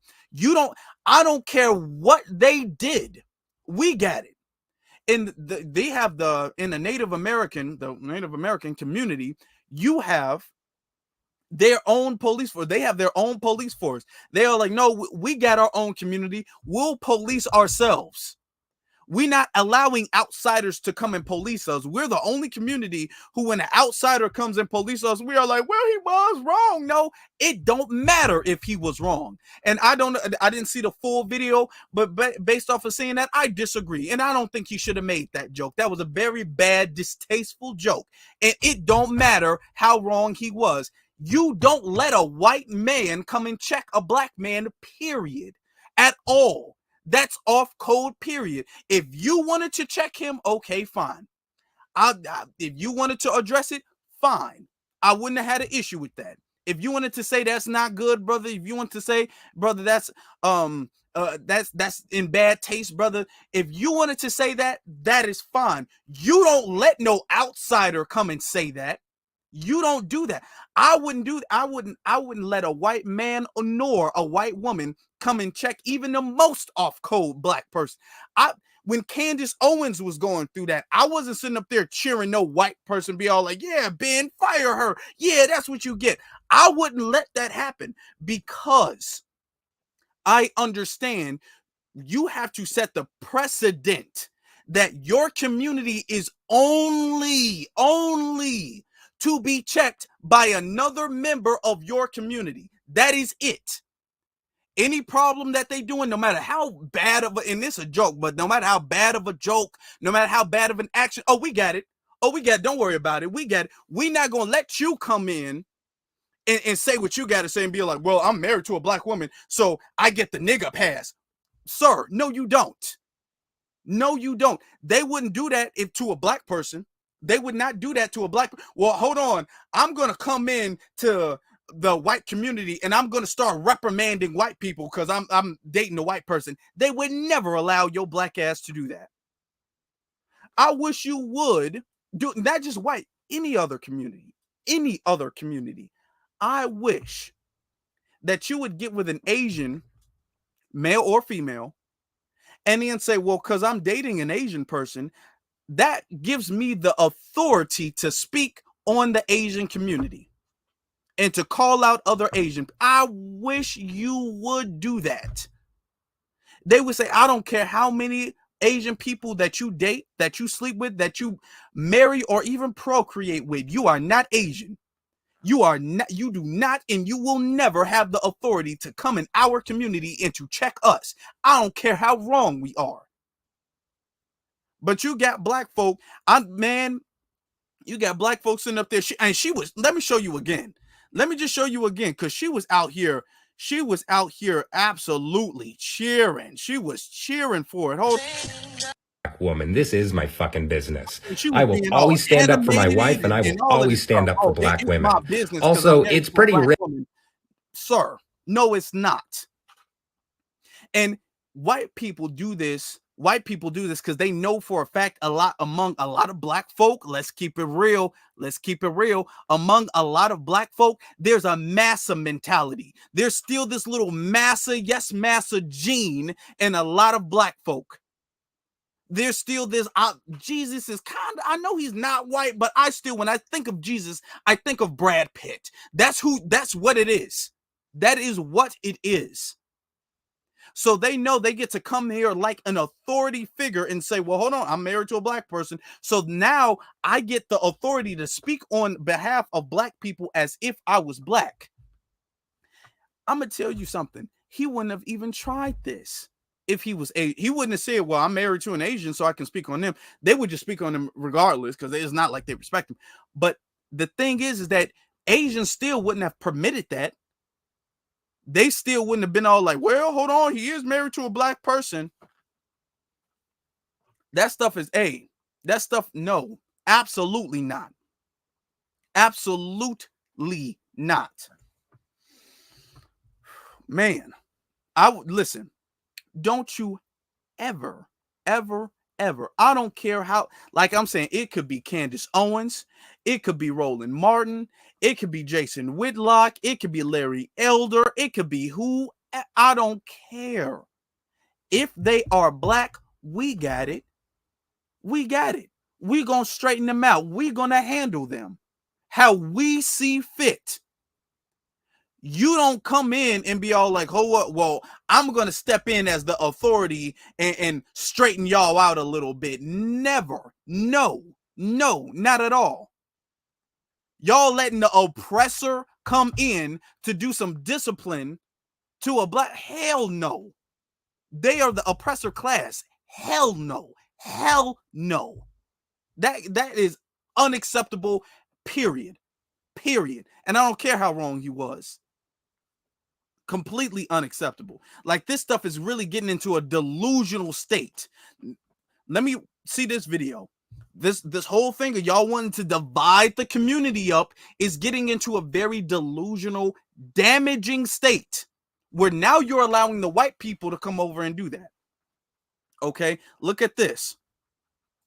Problem with individuals who try to compare the plight of the black community with the plight of the LGBTQ community. I've seen a lot of queer people stitch this with a rebuttal, and their comments are always full of people telling them they missed her point. And I want y'all to know that it's not that we're missing the point, it's just that y'all don't have the range and neither does she. Now, there are a lot of white queer people who use their experiences with discrimination to undermine the issue of racism. I could see her point in that regard. And she did briefly touch on the intersectionality between blackness and queerness at the end. But the very notion that blackness and queerness should never be compared when they're often one and the same is where we have a problem. I don't give a fuck. She's saying blackness and queerness should be compared is the same. It's not the same, but let's listen to her speak. What this oppressive society sees me as, or what my mama knew when I was born. I am not black before I'm a woman or before I'm queer. I am everything at the same goddamn time. No, you are confused. You are just confused. That is just what you are. You are confused. You are not gay, was what it is. You're not gay before you're black. You are not. You are not, and nor will you ever be. You're not. Your sexual orientation, which is what that is, it does not come before your blackness. This is why we say we are black first, because we understand what this system is. We understand this. We understand the fact that we are not going to sit here and have our blackness equivalent to our gender or equivalent to our sexual orientation. We understand that. But you're gonna have a lot of people sitting up there being confused. Hold on, I'm black, but I am gay, and my gayness is just as important as my blackness. This oppressive society sees me as, or what my mama knew when I was born. I am not black before I'm a woman or before I'm queer. I am everything at the same goddamn time. And separating blackness and queerness makes a lot of black folks comfortable with perpetuating oppression. One too many times have I been in black spaces and we're in agreement when we talk about racism, but the very second I bring up homophobia, they morph into the enemy right before my very eyes. Some of you are directly complicit in the subjugation of black queer people, and when we talk about how you're also doing the work of the oppressor, we're met with, stop comparing racism and homophobia. That way, y'all can rest your hat on that distinction without acknowledging that both racism and homophobia are sisters fathered by the same oppressive system. The very point. Okay, and this comes from a lack of history. White supremacy, I'm gonna be very honest. White supremacy don't have a problem with homophobia. They don't. They've been buck breaking. If they had an issue with homophobia, they wouldn't be buck breaking black men. They don't. They have tricked you. And the thing is, unless you have studied and really understand the way white supremacy works, you will be confused, because they're going to make it seem as if they're going left, but they're really going right. And if you believe they're going left, you're not going to see them go right, which is where they're really going. That's where they're really going. They're going right, not left. You think they're going left. So you think, oh, well, homophobia and racism, that's pretty much about the same thing. How is it about the same thing? How is it about the same thing? Because when Peyton Gendron went into a grocery store to execute 10 black people, when he went out there and shot up a bunch of black people, when these mass shooters go up to a black populated area and shoot up a bunch of black people, they're not sitting up there like, I'm going to shoot the black people, but I'm really going to shoot the gay black people. They're not doing that. They're not doing that. Let's let her finish.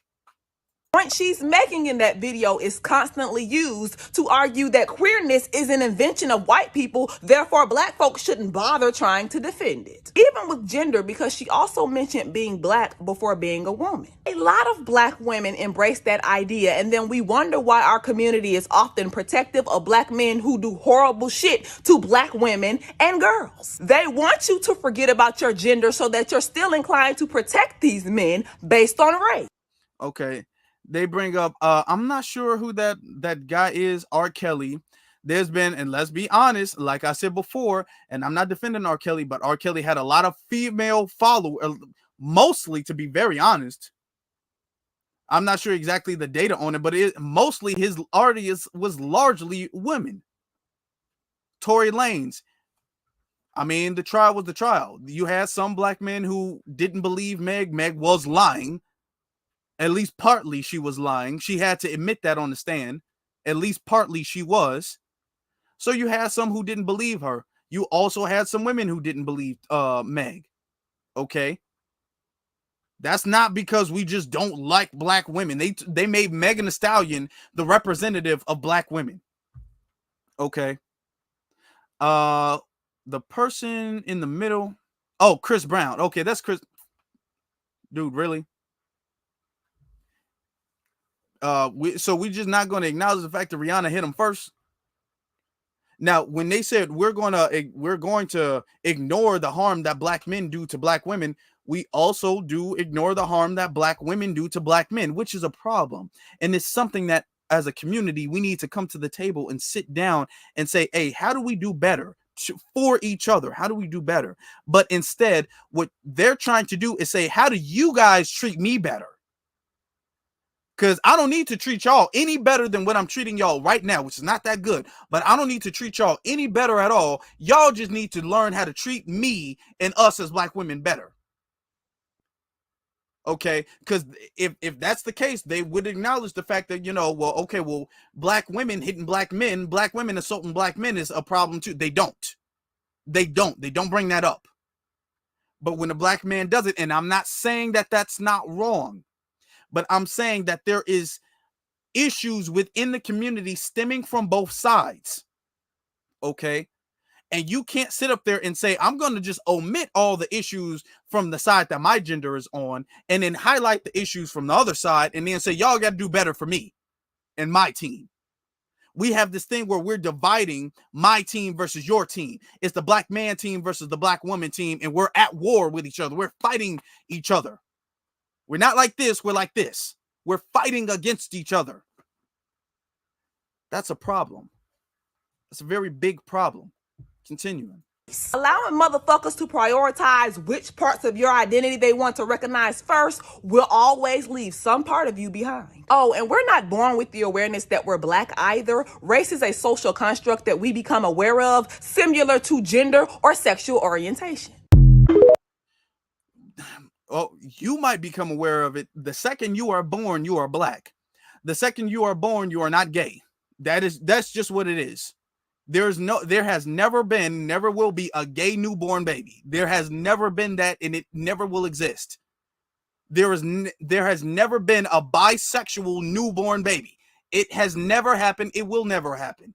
Okay. But there has always been black babies. So yes, you are black. You are automatically black. Before you even know you are black, you are black. This stuff gets into a very delusion. It gets very, very, very delusional, family. It gets incredibly delusional. Incredibly. It's gotten to the point. Now, it's kind of crazy. We were talking about Megan Thee Stallion. This got brought up. Megan Thee Stallion was on a magazine not long ago. She was on a magazine, Megan Thee Stallion. And what happened was, and I'm going to acknowledge y'all, super chats and cash apps in just a second before we get to the next segment. What happened was Megan Thee Stallion was talking about, I guess, the struggle she was going through in the industry and whatever, right? So somebody says misogynoir will kill us. I'm so happy Meg didn't allow it to take her. So the particular hate that black women face. And in the comments, and I'm only showing you this to show you, this is how delusional this stuff is really getting. This is how delusional. Somebody named Foundational Black African went on to say, yeah, it seems like she faced featureism, sizeism, and whorephobia. Y'all heard that here first.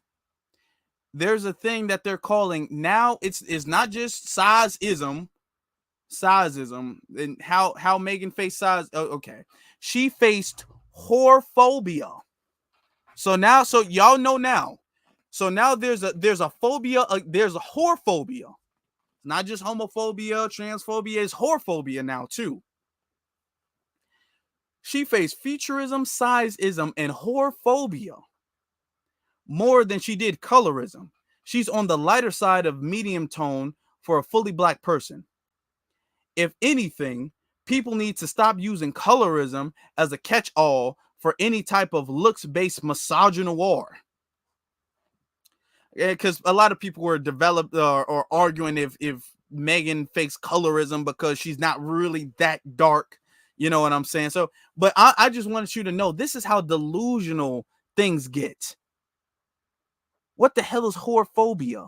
Whorephobia? Okay. Now, they'll do all of these things to help victimize women. They will never say, well, men face criminal phobia. And because he's a criminal, you're facing criminal phobia. Criminal phobia. Okay. Whorephobia. It's what they're doing now. It's what they're saying now. That's the thing. Before we get to the next thing, we got to go back in the past. We have to go back in the past. For those of y'all who've been with me since this happened in 2021, shout out to you guys 3 years ago or coming up on 3 years ago. Shout out to y'all. And then there are people who are new. Shout out to my new folks. Before we get into that, I want to thank Antithesis for the Cash App. Shout out to Antithesis for the Cash App. Shout out to Gonna get to the super chats. Larry, Anything Goes LLC, says, why do these guys sound like rejects from Google or Nerdville? Keep up the great work, King. Thank you so very much. I appreciate that. The dude sounds, it's this simping thing. I'm not sure. It's the simping thing, or well, black women, you're pandering. It's this unrealistic pander to black women to get their approval, their attention, their like. It's pathetic.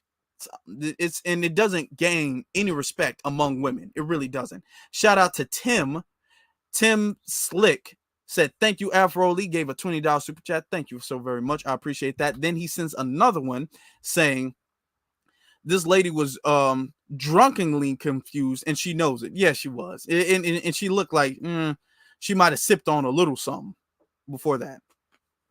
So, yeah, whorephobia. That's the thing. Y'all heard it here first. Whorephobia. Okay. Damn. But we got to go back in the past. Shout out to, Foundational Black African. Shout out to the people who've been riding with us for a minute. Now, do y'all remember this? And I'm going to break this down. Okay. So this happened about 2 years. Okay. And let me preface this. On TikTok, there was around 2021, it was a lot of profiles starting to come up because they were talking about black issues. It was a lot of these fake activists who were trying to talk about black issues, and then they tried to tie we got to talk about black issues. Now we got to talk about gay issues. Now we got to talk about colorism. Now we got to talk about, colorism is a black issue, but now we got to talk about classism. Now we got to talk about, so it was a whole lot of these,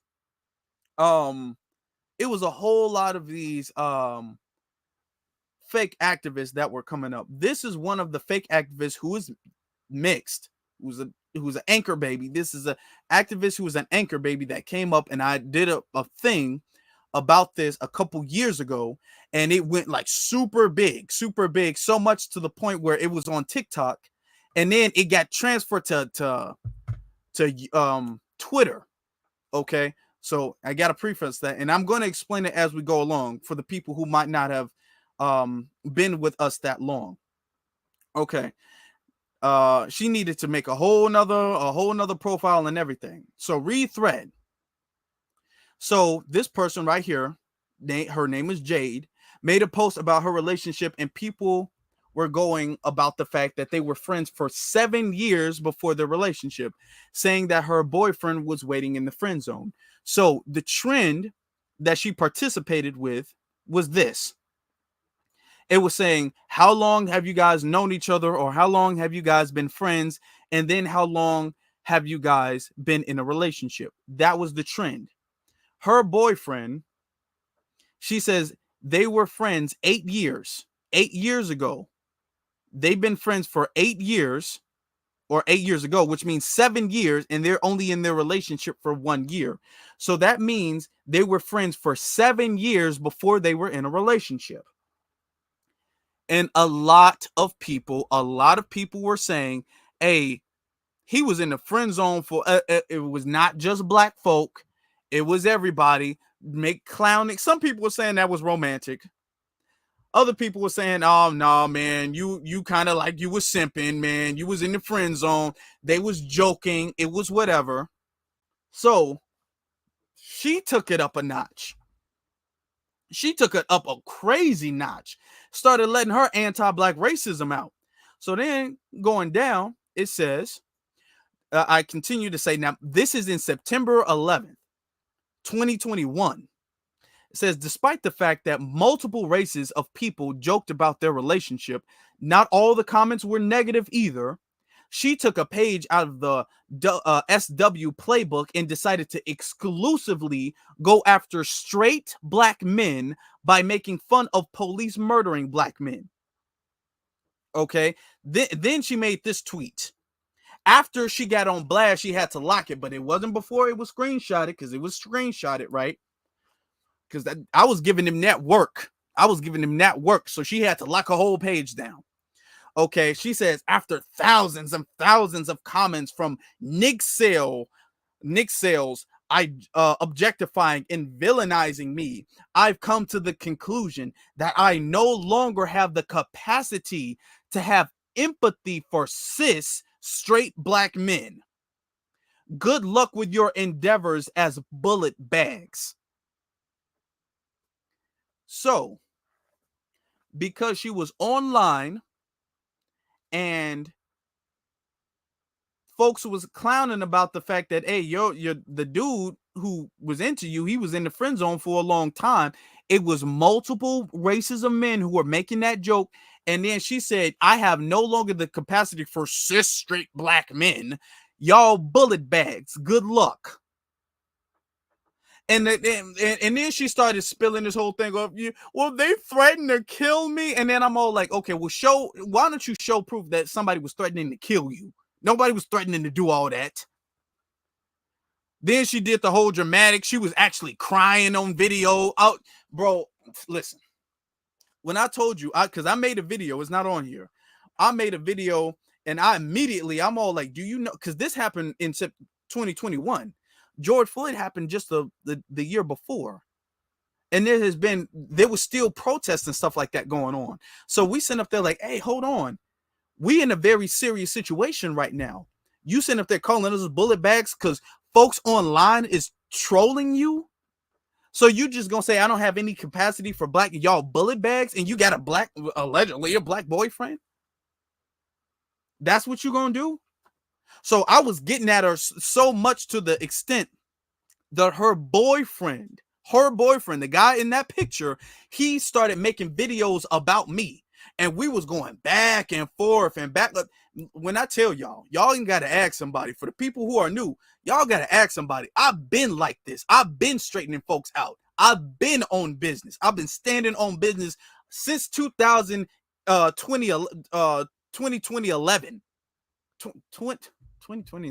Since 2021. Since 2021, September 11th, 2021, right when I was early in my Afro elite career. When I was early, I was still on business. I was still straightening folks out. I was still doing all that.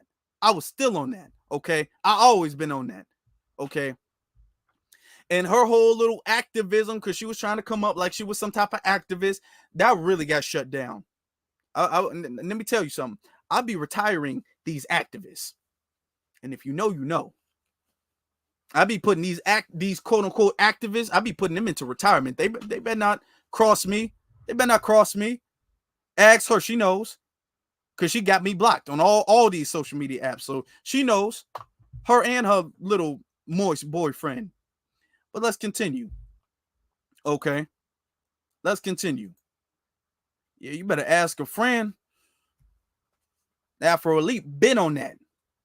He been about that business. But okay, all right. Let me not brag. So after that, then I say, I addressed this on TikTok and her boyfriend, and I was tagging them too. When I tell you I was getting them, I was putting them on blast because they was trying to stay on TikTok until I bought it to Twitter, because that's when I had more views, more subscribers on Twitter. So I was all like, nah, bring y'all ass to Twitter. We're gonna address this. You know what I'm saying? So I drugged them to Twitter, and they was really getting checked then. Because I had to screen, because all this stuff was on TikTok. And I'm all like, nah, this ain't gonna stay on TikTok. Y'all about to fight a whole different beast on here. So, you know, I was handling him. But okay, I try not to brag like that. So I tagged him. Then this boyfriend jumped in and jumped in my comments to defend her. Now, at first he was in my comments. And then I started checking him in my comments. And then he started making videos about it. Now, I didn't even know his tag, so I didn't tag him or anything.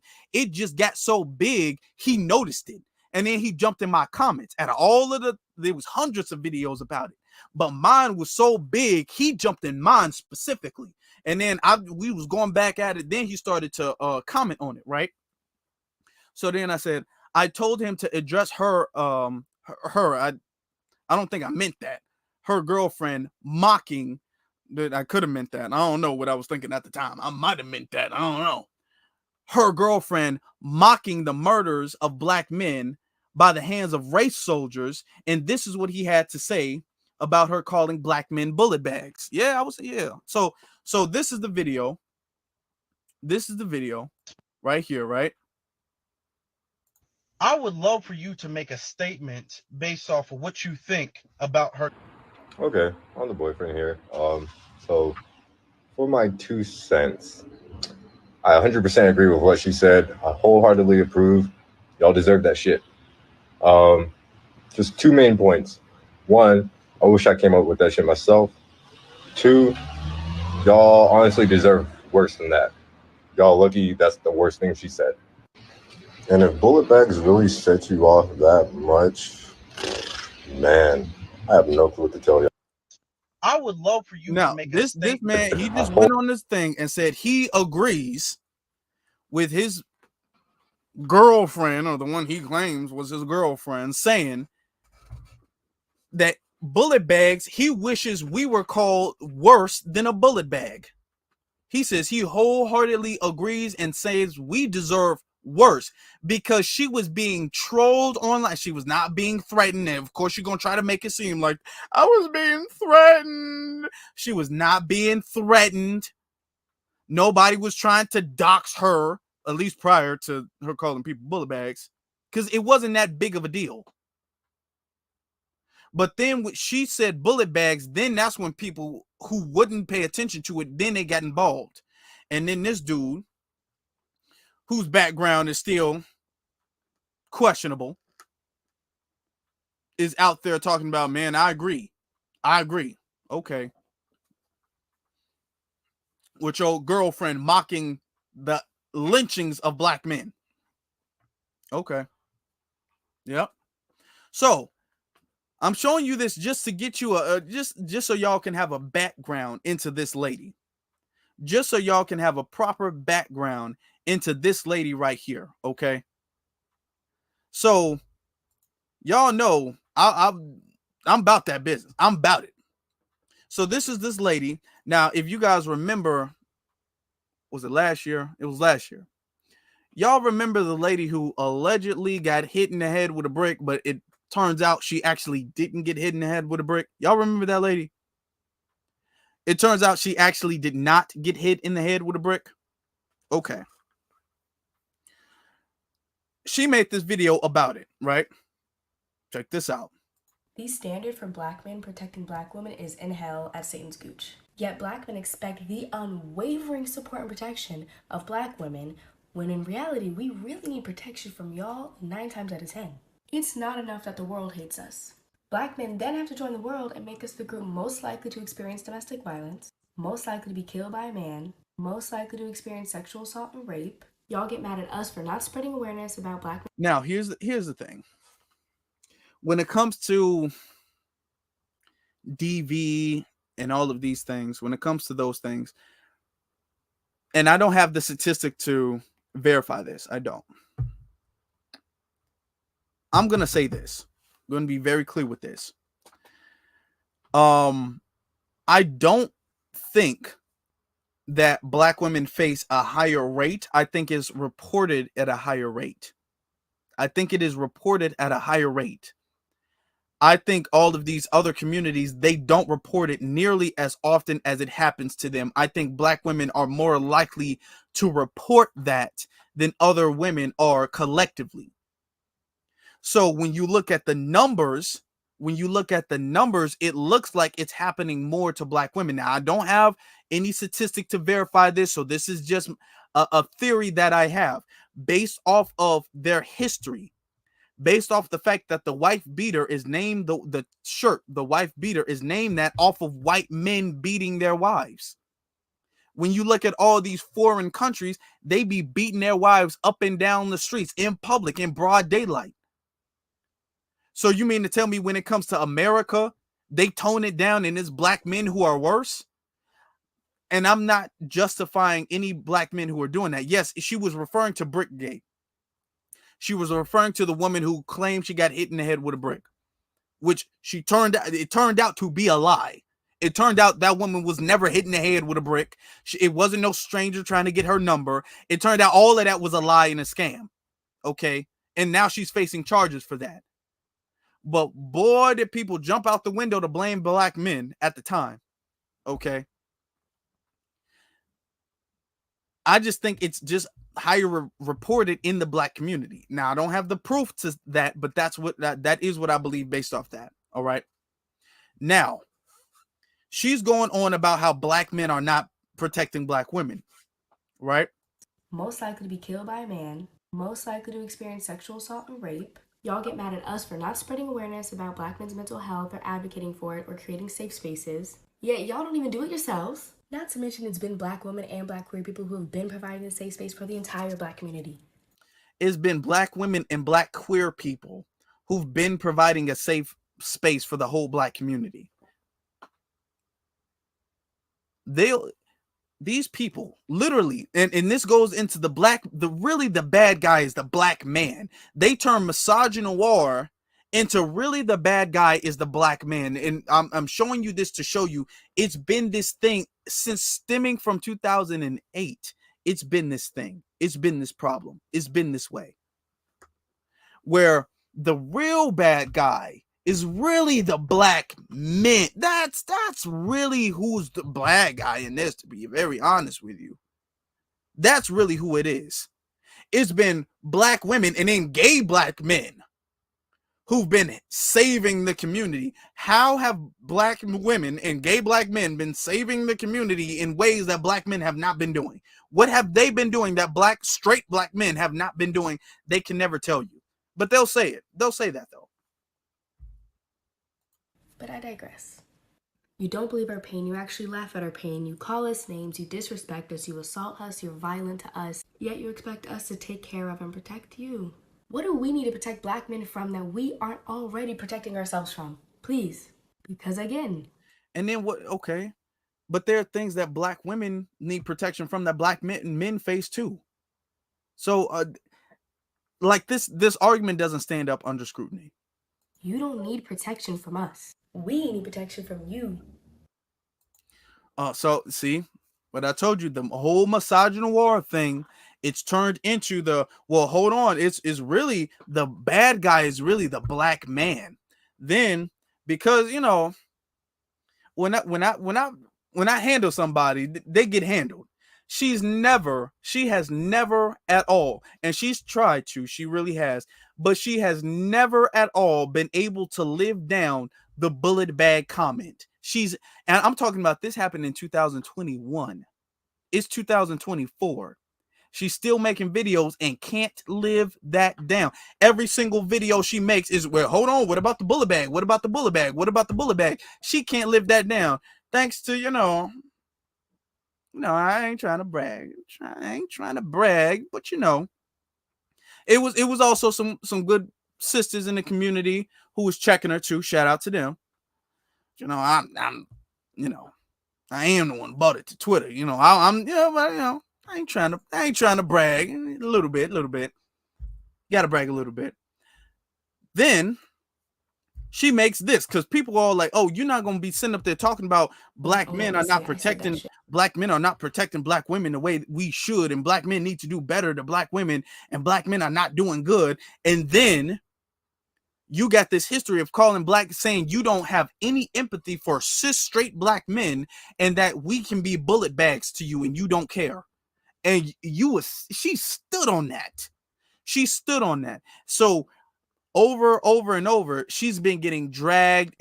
She had reached her peak at that point. And because of that comment, she's never been able to really peak higher than that. So this is the comment that she made because somebody addressed her video and said, didn't you call us bullet bags though? So this is what she had to say. But the one thing, I still get this too. And one thing about me is I will not lie. If I said some shit, I will always own up and say I said that shit. But the one thing or a couple things that still piss me off about this situation is people listen to this light-skinned black woman. It was like Colorism 2.0. Listen to this light-skinned black woman with a warm bucket-ass brain about my situation, what the fuck I went through over me and my proof. Another thing that pisses me off is we always look at the moments a black woman snaps and not the moments that lead up to the snapping or to the reaction. People. Okay.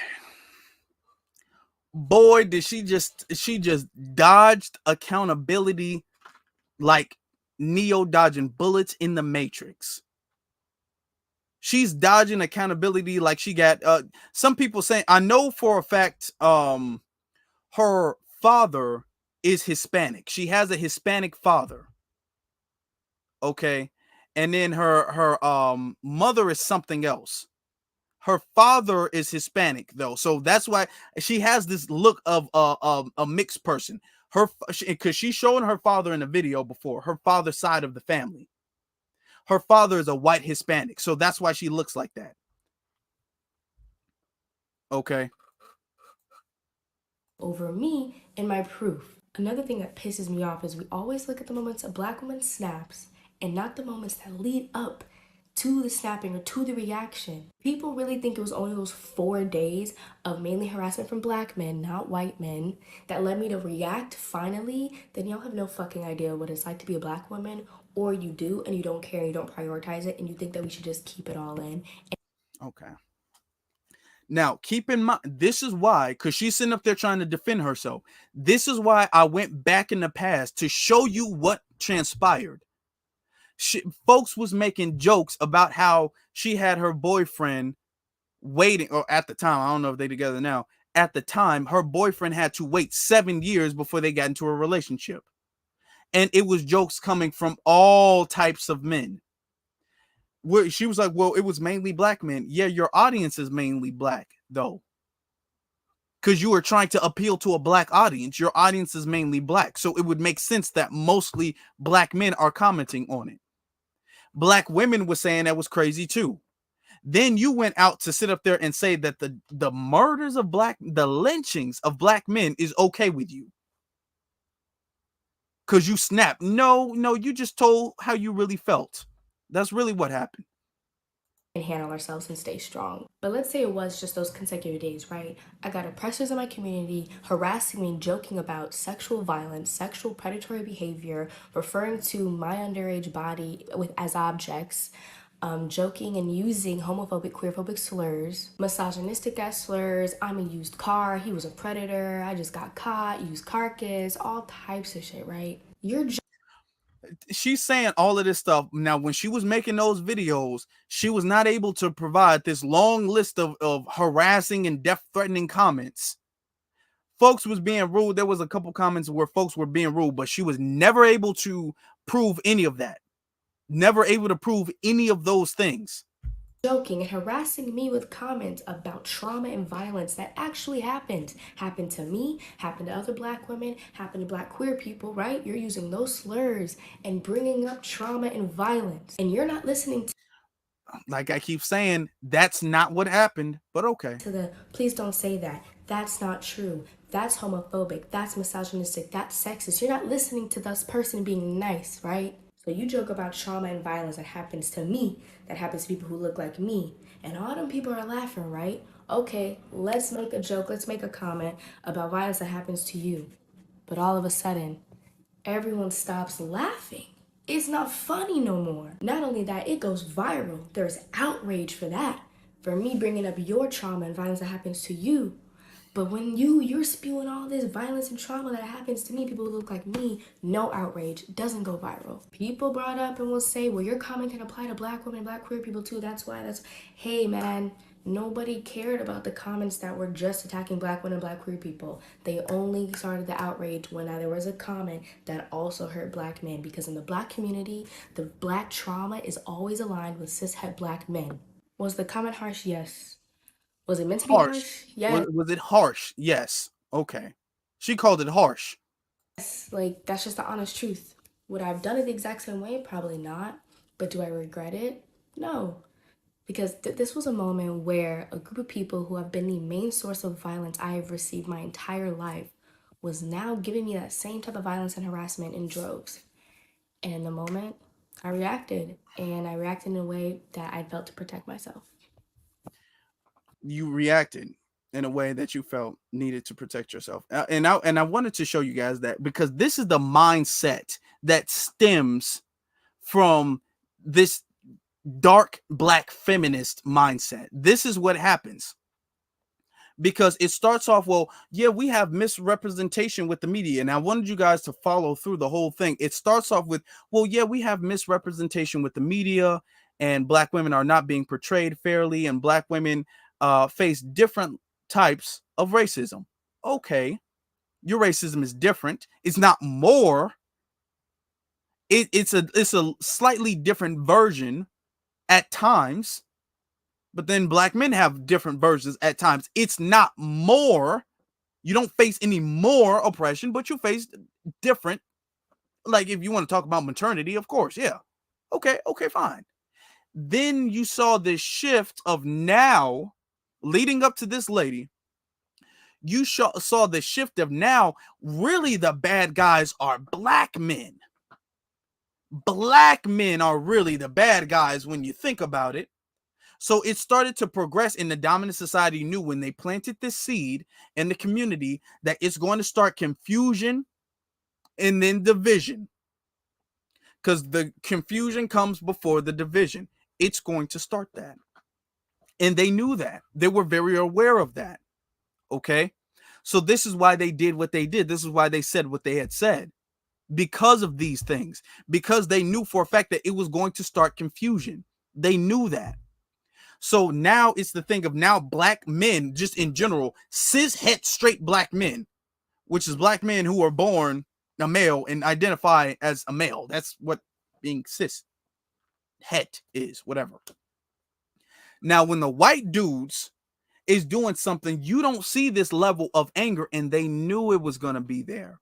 They knew, okay, well, we're going to take your anger of oppression and we're going to redirect that opposed to how it's supposed to be directed, which is to white supremacy, the system of white supremacy. We're going to redirect that, and we're going to say the real problem is really black men. That's really your problem. That's your real problem. Black men, that's really your problem. And with that creates this sense of confusion that stems into now you got you have tethers or anchor babies. I'm not sure what her mother is. Anchor babies. I know that for a fact. Like herself, who's out here justifying the executions of black men, completely justifying it. You have folks like her completely justifying that. And then when you say something about it, she'll be all like, well, hold on. I was facing this and I was facing this and it wasn't no accountability. So when I say she stood on that, that was a recent video and she's still standing on that. Years later, she's still standing on that. It creates this environment where there's these women who want to be, oh, well, black women and queer face certain things that black men don't face. Like what? Like what? Because you can't really name them. Like what? What? Like what? Okay. Let's be very honest. Like what? What do you face exclusively that black men don't face at all? Okay.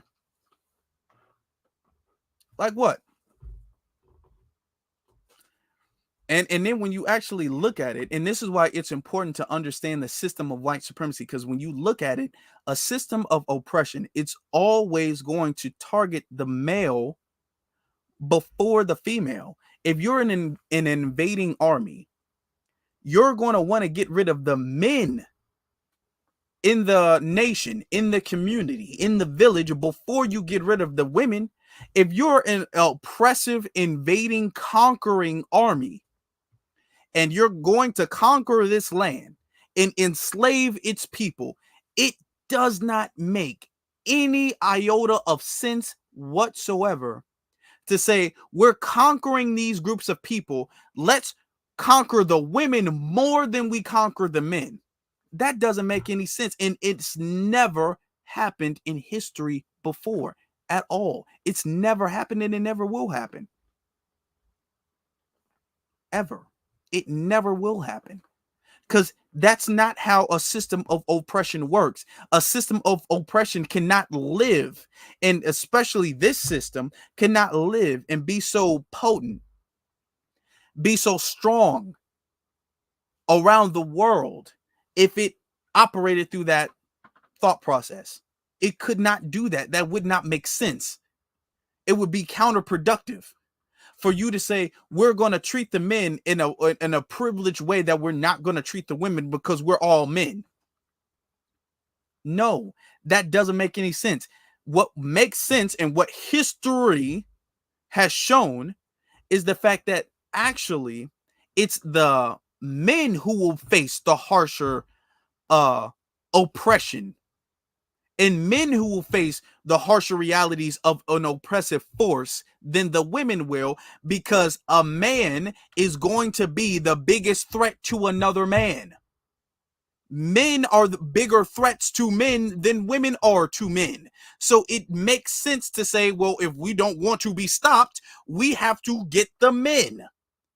We have to make sure the men are on a tighter, not saying that women aren't going through it, but we have to make sure the men are on a tighter leash than the women. Their leash has to be tighter. Their leash has to be shorter. We have to micromanage them more based off of historical context. Every oppressive system in recorded human history has done this. Only now are we having this thing where people are confused about how oppression works. And people are honestly thinking and considering the fact that, well, hold on, maybe you're oppressed, but they still kind of like you a little bit because you're a male, but they don't like me at all because I'm a female, so I'm going to be oppressed more than you. That's not how the system of oppression works. And that's definitely not how the system of white supremacy works. And it doesn't work that way because the system of white supremacy does not view you as a woman at all. They don't view you as a woman, period. They don't view black men as men at all. To them, niggas is like animals to them. If you had a fear of animals, let's say you had a fear of spiders, right? Arachnophobia. If you had a fear of spiders, are you going to be more scared, more terrified of a male spider, a female spider than a male spider?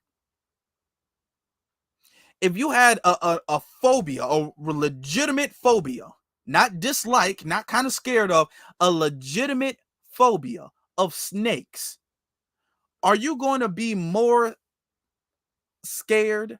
Are you going to be more petrified of a female snake than a male snake? That's not how phobias work. That's not how hatred works. If you hate snakes, you're going to hate both. You're not even going to register the difference between a male snake and a female snake. It's not even going to register. It's just a snake. You're not even going to register the difference between a male spider and a female spider. It's just a spider to you. That's it. You don't even care about the difference. If you have a phobia of sharks, you're not going to be all like, well, I have a phobia of sharks, but I really hate the female sharks. No. It's not even going to register. It's not even going to register. So when you look at black men, when you look at black people, you're not going to even recognize the difference. You're not going to have any particular hatred because you're not, or a particular bias to a sex. You're going to see them the same and you're going to oppress them accordingly. The reason why black men are oppressed more than the women is because black men are a bigger threat to a white man than a black woman is to a white man. It's, of course, that's what it is. And I dare anybody to challenge me on that. That's just logic and science. A black man is a bigger threat, much bigger threat to a white man than a white woman, black woman is to a white man. So a system of oppression needs to register that and then adapt and adjust its approach to that. So it's not the fact that, oh, we hate you more because you're a male. We understand you are a bigger threat because you are a male than the females are. So we have to make sure the leash is tighter on the men than it is on the women, because the men are the bigger threat. If you had to chain a dog, you're going to make sure you have a stronger chain on the bigger dog than you do on the smaller dog, even if you hate both the dogs equally. Let's just really get into this. Even if you hate both of there's like some phobia of dogs. I don't want to say it's canine phobia, even though I think that's what's the word floating in my head. If you hated dogs, any dog, all dogs, even if you hated dogs equally, all dogs, you're still going to put the stronger leash on the bigger dog than you would on the smaller dog.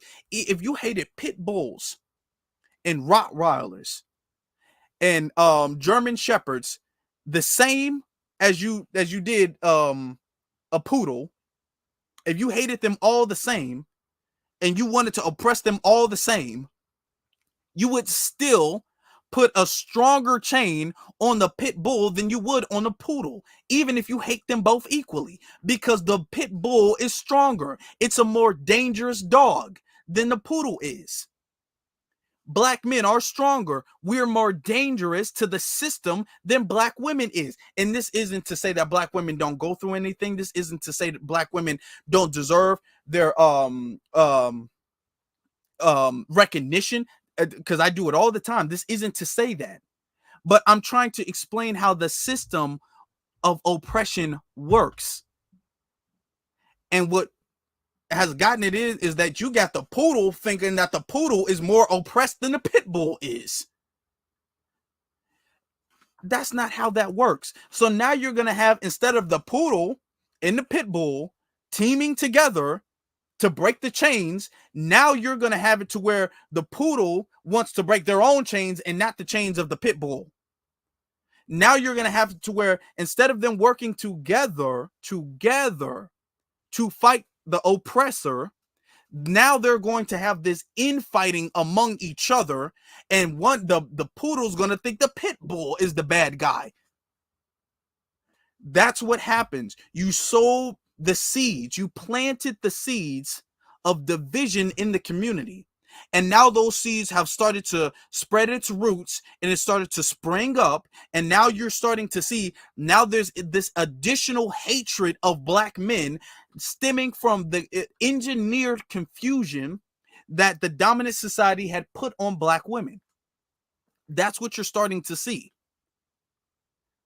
So you have to understand not only white supremacy in its existence, how it works, its methodologies. If it's telling you that it's going left, it's going right. If it's telling you that it's going high, it's going low. That's what it is. They're there to deceive you. They're there to trick you. If they're telling you, hey, I'm not really the bad guy, he's the real bad guy, then he's not the real bad guy. They are the real bad guy. That's the thing. They want you to believe in something negative. They want you to get along. They're not going to tell you what you're doing is wrong. They're going to tell you what you're doing is right. If your oppressor is telling you what you're doing is right, then what you're doing is wrong. That's just common sense. If they're telling you the enemy is not me, I'm your oppressor, but the enemy is not me, it's him, then the enemy isn't him. That's what needs to be understood. Okay? If they say, well, I mean, we hate both y'all, but we really, really hate you. We give him certain privileges that we don't give you because he's a male. That doesn't make sense. And historically, it doesn't add up. And when you challenge it under scrutiny, it doesn't add up. This is why you don't ever see debates about misogynoir. You don't see that. And the times when you do see it being challenged on like YouTube or TikTok or whatever, you see them getting very, very emotional because they want to believe that they're in this separate bubble from the community. That's really what it is. They want to believe that the Black community, we're right here, and then there's this small little fraction of Black women that kind of spreads out. It's like it's a tree, but we have a unique branch to the tree. And it stems really from their hatred of Blackness. It stems from the fact that deep down inside, they really do hate themselves as Black people. They don't love their Blackness, which is why they try to equate other things to their Blackness, because they don't want their Blackness to be on the forefront. They don't want their Blackness to be the first thing that's recognized. They want other things to be the first thing that is recognized about them, not their Blackness. I don't have a problem with my Blackness being the first thing that is recognized. You all in the chat room don't have a problem with your Blackness being the first thing that is recognized. But them, because they hate their Blackness, they have an issue with their Blackness being the first thing that is recognized. That's why they say, well, my Blackness is not the most important thing. My womanhood, my gayhood, my classhood, my whatever. That's equally as important, which means it's more important to them because they want it to be more important to them because they don't want their Blackness to be the most important thing because they hate their Blackness. That's what it is. That's why they're doing it. And because they hate their Blackness so much, they're constantly trying to figure out ways to branch off from the community, to segregate themselves from the community. Well, we're all Black, but we have this super unique oppression as this because they don't really want to be Black. That's really what it is. And because they don't really want to be Black, they have a deep-rooted hatred of Black people. So that's why you see when they speak about their oppression, their experience, all of that stuff, this is why you see they tend to be very condescending. They have a hair trigger. Like that woman that I just played. You would think if you were there, you would think like, oh, I mean, you get trolled all the time. Everybody gets trolled if you have a high profile on the internet. That's period. If you have a high profile on the internet, if a lot of people on the internet know you, you are going to have trolls. That is it. It doesn't, you cannot not have it. You cannot not have it. Don't matter who you are, you're going to have it. Especially if you're speaking on some type of political or social issue, you're going to have it. Don't matter. But that hair trigger, and then how you exclusively go after your own community, shows that she hates whatever Black DNA that she has. She hates it. She hates it. Because if I said something that women thought was disrespectful, and I had Black women checking me in my comments, white women checking me, Asian, Hispanic, if I had all of them checking me, and then I single out the Black women who checked me, and I said, this is why y'all be dying in hospitals. This is why nobody cares about you. If I singled out Black women, they would be like, what the hell? Why would you single out Black women and not even address the other women who said anything about you? Why would you not even do that? Because she never even addressed the non-Black men who said anything about her. She specifically only addressed them. And it's because they hate their Blackness. And the word misogynoir has given them an avenue that they feel that they can branch off of the Black community, of their Blackness. They feel like this word allows them to separate, which is why the word was coined by someone who is not only a Black woman, but also lesbian. Queer is what they call them. That's why. So the Black women who love their Blackness, they're not a part of this.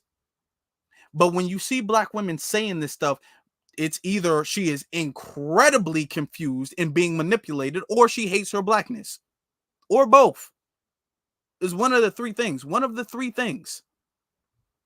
So we have to understand this so we can prepare and we can put counter propaganda to teach. So when we see situations going all the way back, when we see situations like Angel Reese happening, you're not going to hear people, well, that's misogynoir. No, that's not. That's racism. No, it's not misogynoir. That's racism. That is what it is. It's racism. Because when certain things, because folks call LeBron James the N-word. Folks been calling LeBron. They be breaking in LeBron James' house, spraying the N-word. What is that?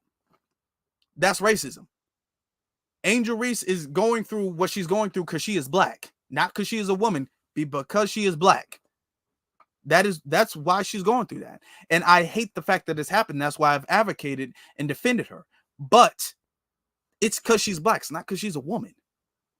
Because if that's the case, then black men wouldn't be going through it. But folks, and LeBron James is a far bigger star than Angel Reese.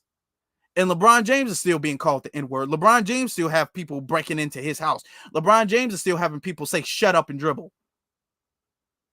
That's because LeBron James is black. That's what it is. So if you want to say misogynoir exists, you have to show how in this system there are things that happen systemically to black women exclusively that don't happen to black men. That the society and the culture allows to happen to black women that they do not allow to happen to black men. You have to show that, but you can't show that. So this is why we have to address this. But we've been on here for a minute. I want to give another thing too. Before we go, there was a lot of people, and shout out to every single last one of you guys. There's a lot of people who've been asking me about the upcoming rally. There's a lot of people who've been asking, Afro, how do I volunteer? What do I do? Where do I sign up? I want to be a part of this. And I appreciate you all so much that you guys want to be a part of this historical event in the making. Shout out to every single last one of you guys. I put in the description below the link, the Rally for Reparations link. So you guys can go there, scroll to the bottom. There's a volunteer pamphlet. You have to go to the volunteer pamphlet and sign up for it. This is going to be a very tremendous family-friendly event. Please bring the kids. It's going to be so much empowerment, so much family joy. The last one, everybody loved it. Everybody was having such a great time. The memories will last for a lifetime. The kids, you had little kids, they were laughing and making little business plans. It was a phenomenal event that we invite you, not only you, but your whole family to. Trust me, you don't want to miss out. And I appreciate every single last one of you all for offering to volunteer. So you have to go to rallyforreparations.com. And at the bottom, when you scroll down through the website, at the bottom, you're going to see the volunteer pamphlet. You sign it online. You just put your name there. You put where you're from and all of that stuff. You sign that up and then you submit it. And then closer to the rally, then we'll start, getting the volunteers organized. All right. So shout out to every single last one of you all. Folks are saying they plan on attending. Thank you very much. Greatly appreciate that. Greatly. Thank you very much. Tremendously appreciate that. But brother, and I want to get to the super chat too, from Getting Theoretical says, they say in war, you must suppress the male. Exactly. In all war, in every oppressive system, that's what you do. That's the only way you're going to win and keep your win. That's the only way. You're not going to be able to keep a community, keep a people down if you're not if you're not hyper vigilant to the men of the community. You have to be hyper vigilant to them, because they're the bigger threat. Thank you. A lot of people saying they're attending. I'm so excited for you guys to come. I'm so very excited for you guys to come. Make sure that you all can donate too, because that's very important. So you guys can go down and there's a donation thing too, and you guys can donate however much you guys are able to do so. Now, with that being said, make sure you guys follow me on my various social media pages, which is at Afro Elite on Instagram and then at the Afro Elite on Twitter. And the links to both of those are, of course, in the description below. Also, make sure before you guys leave, hit that like button, hit that subscribe button, hit that notification bell. Make sure that you guys are still subscribed. Just double check. Just double check and make sure you guys are still subscribed. Make sure you guys still have your notification bell on. Just double check. I'm not saying anything, but I'm saying something. Just double check. All right. Now, with that being said, my brothers and my sisters, we had a very powerful and educational broadcast tonight. Thank you guys for being with me. We've had some technical issues because StreamYard and YouTube still saying completely different numbers, but it is what it is. We're gonna muscle through. So thank you guys. Shout out to every single last one of you guys. I appreciate y'all tremendously, so very much. Be safe. And with that being said, my brothers and my sisters, be one salute to every single last one of you all. And of course, you all have a good one.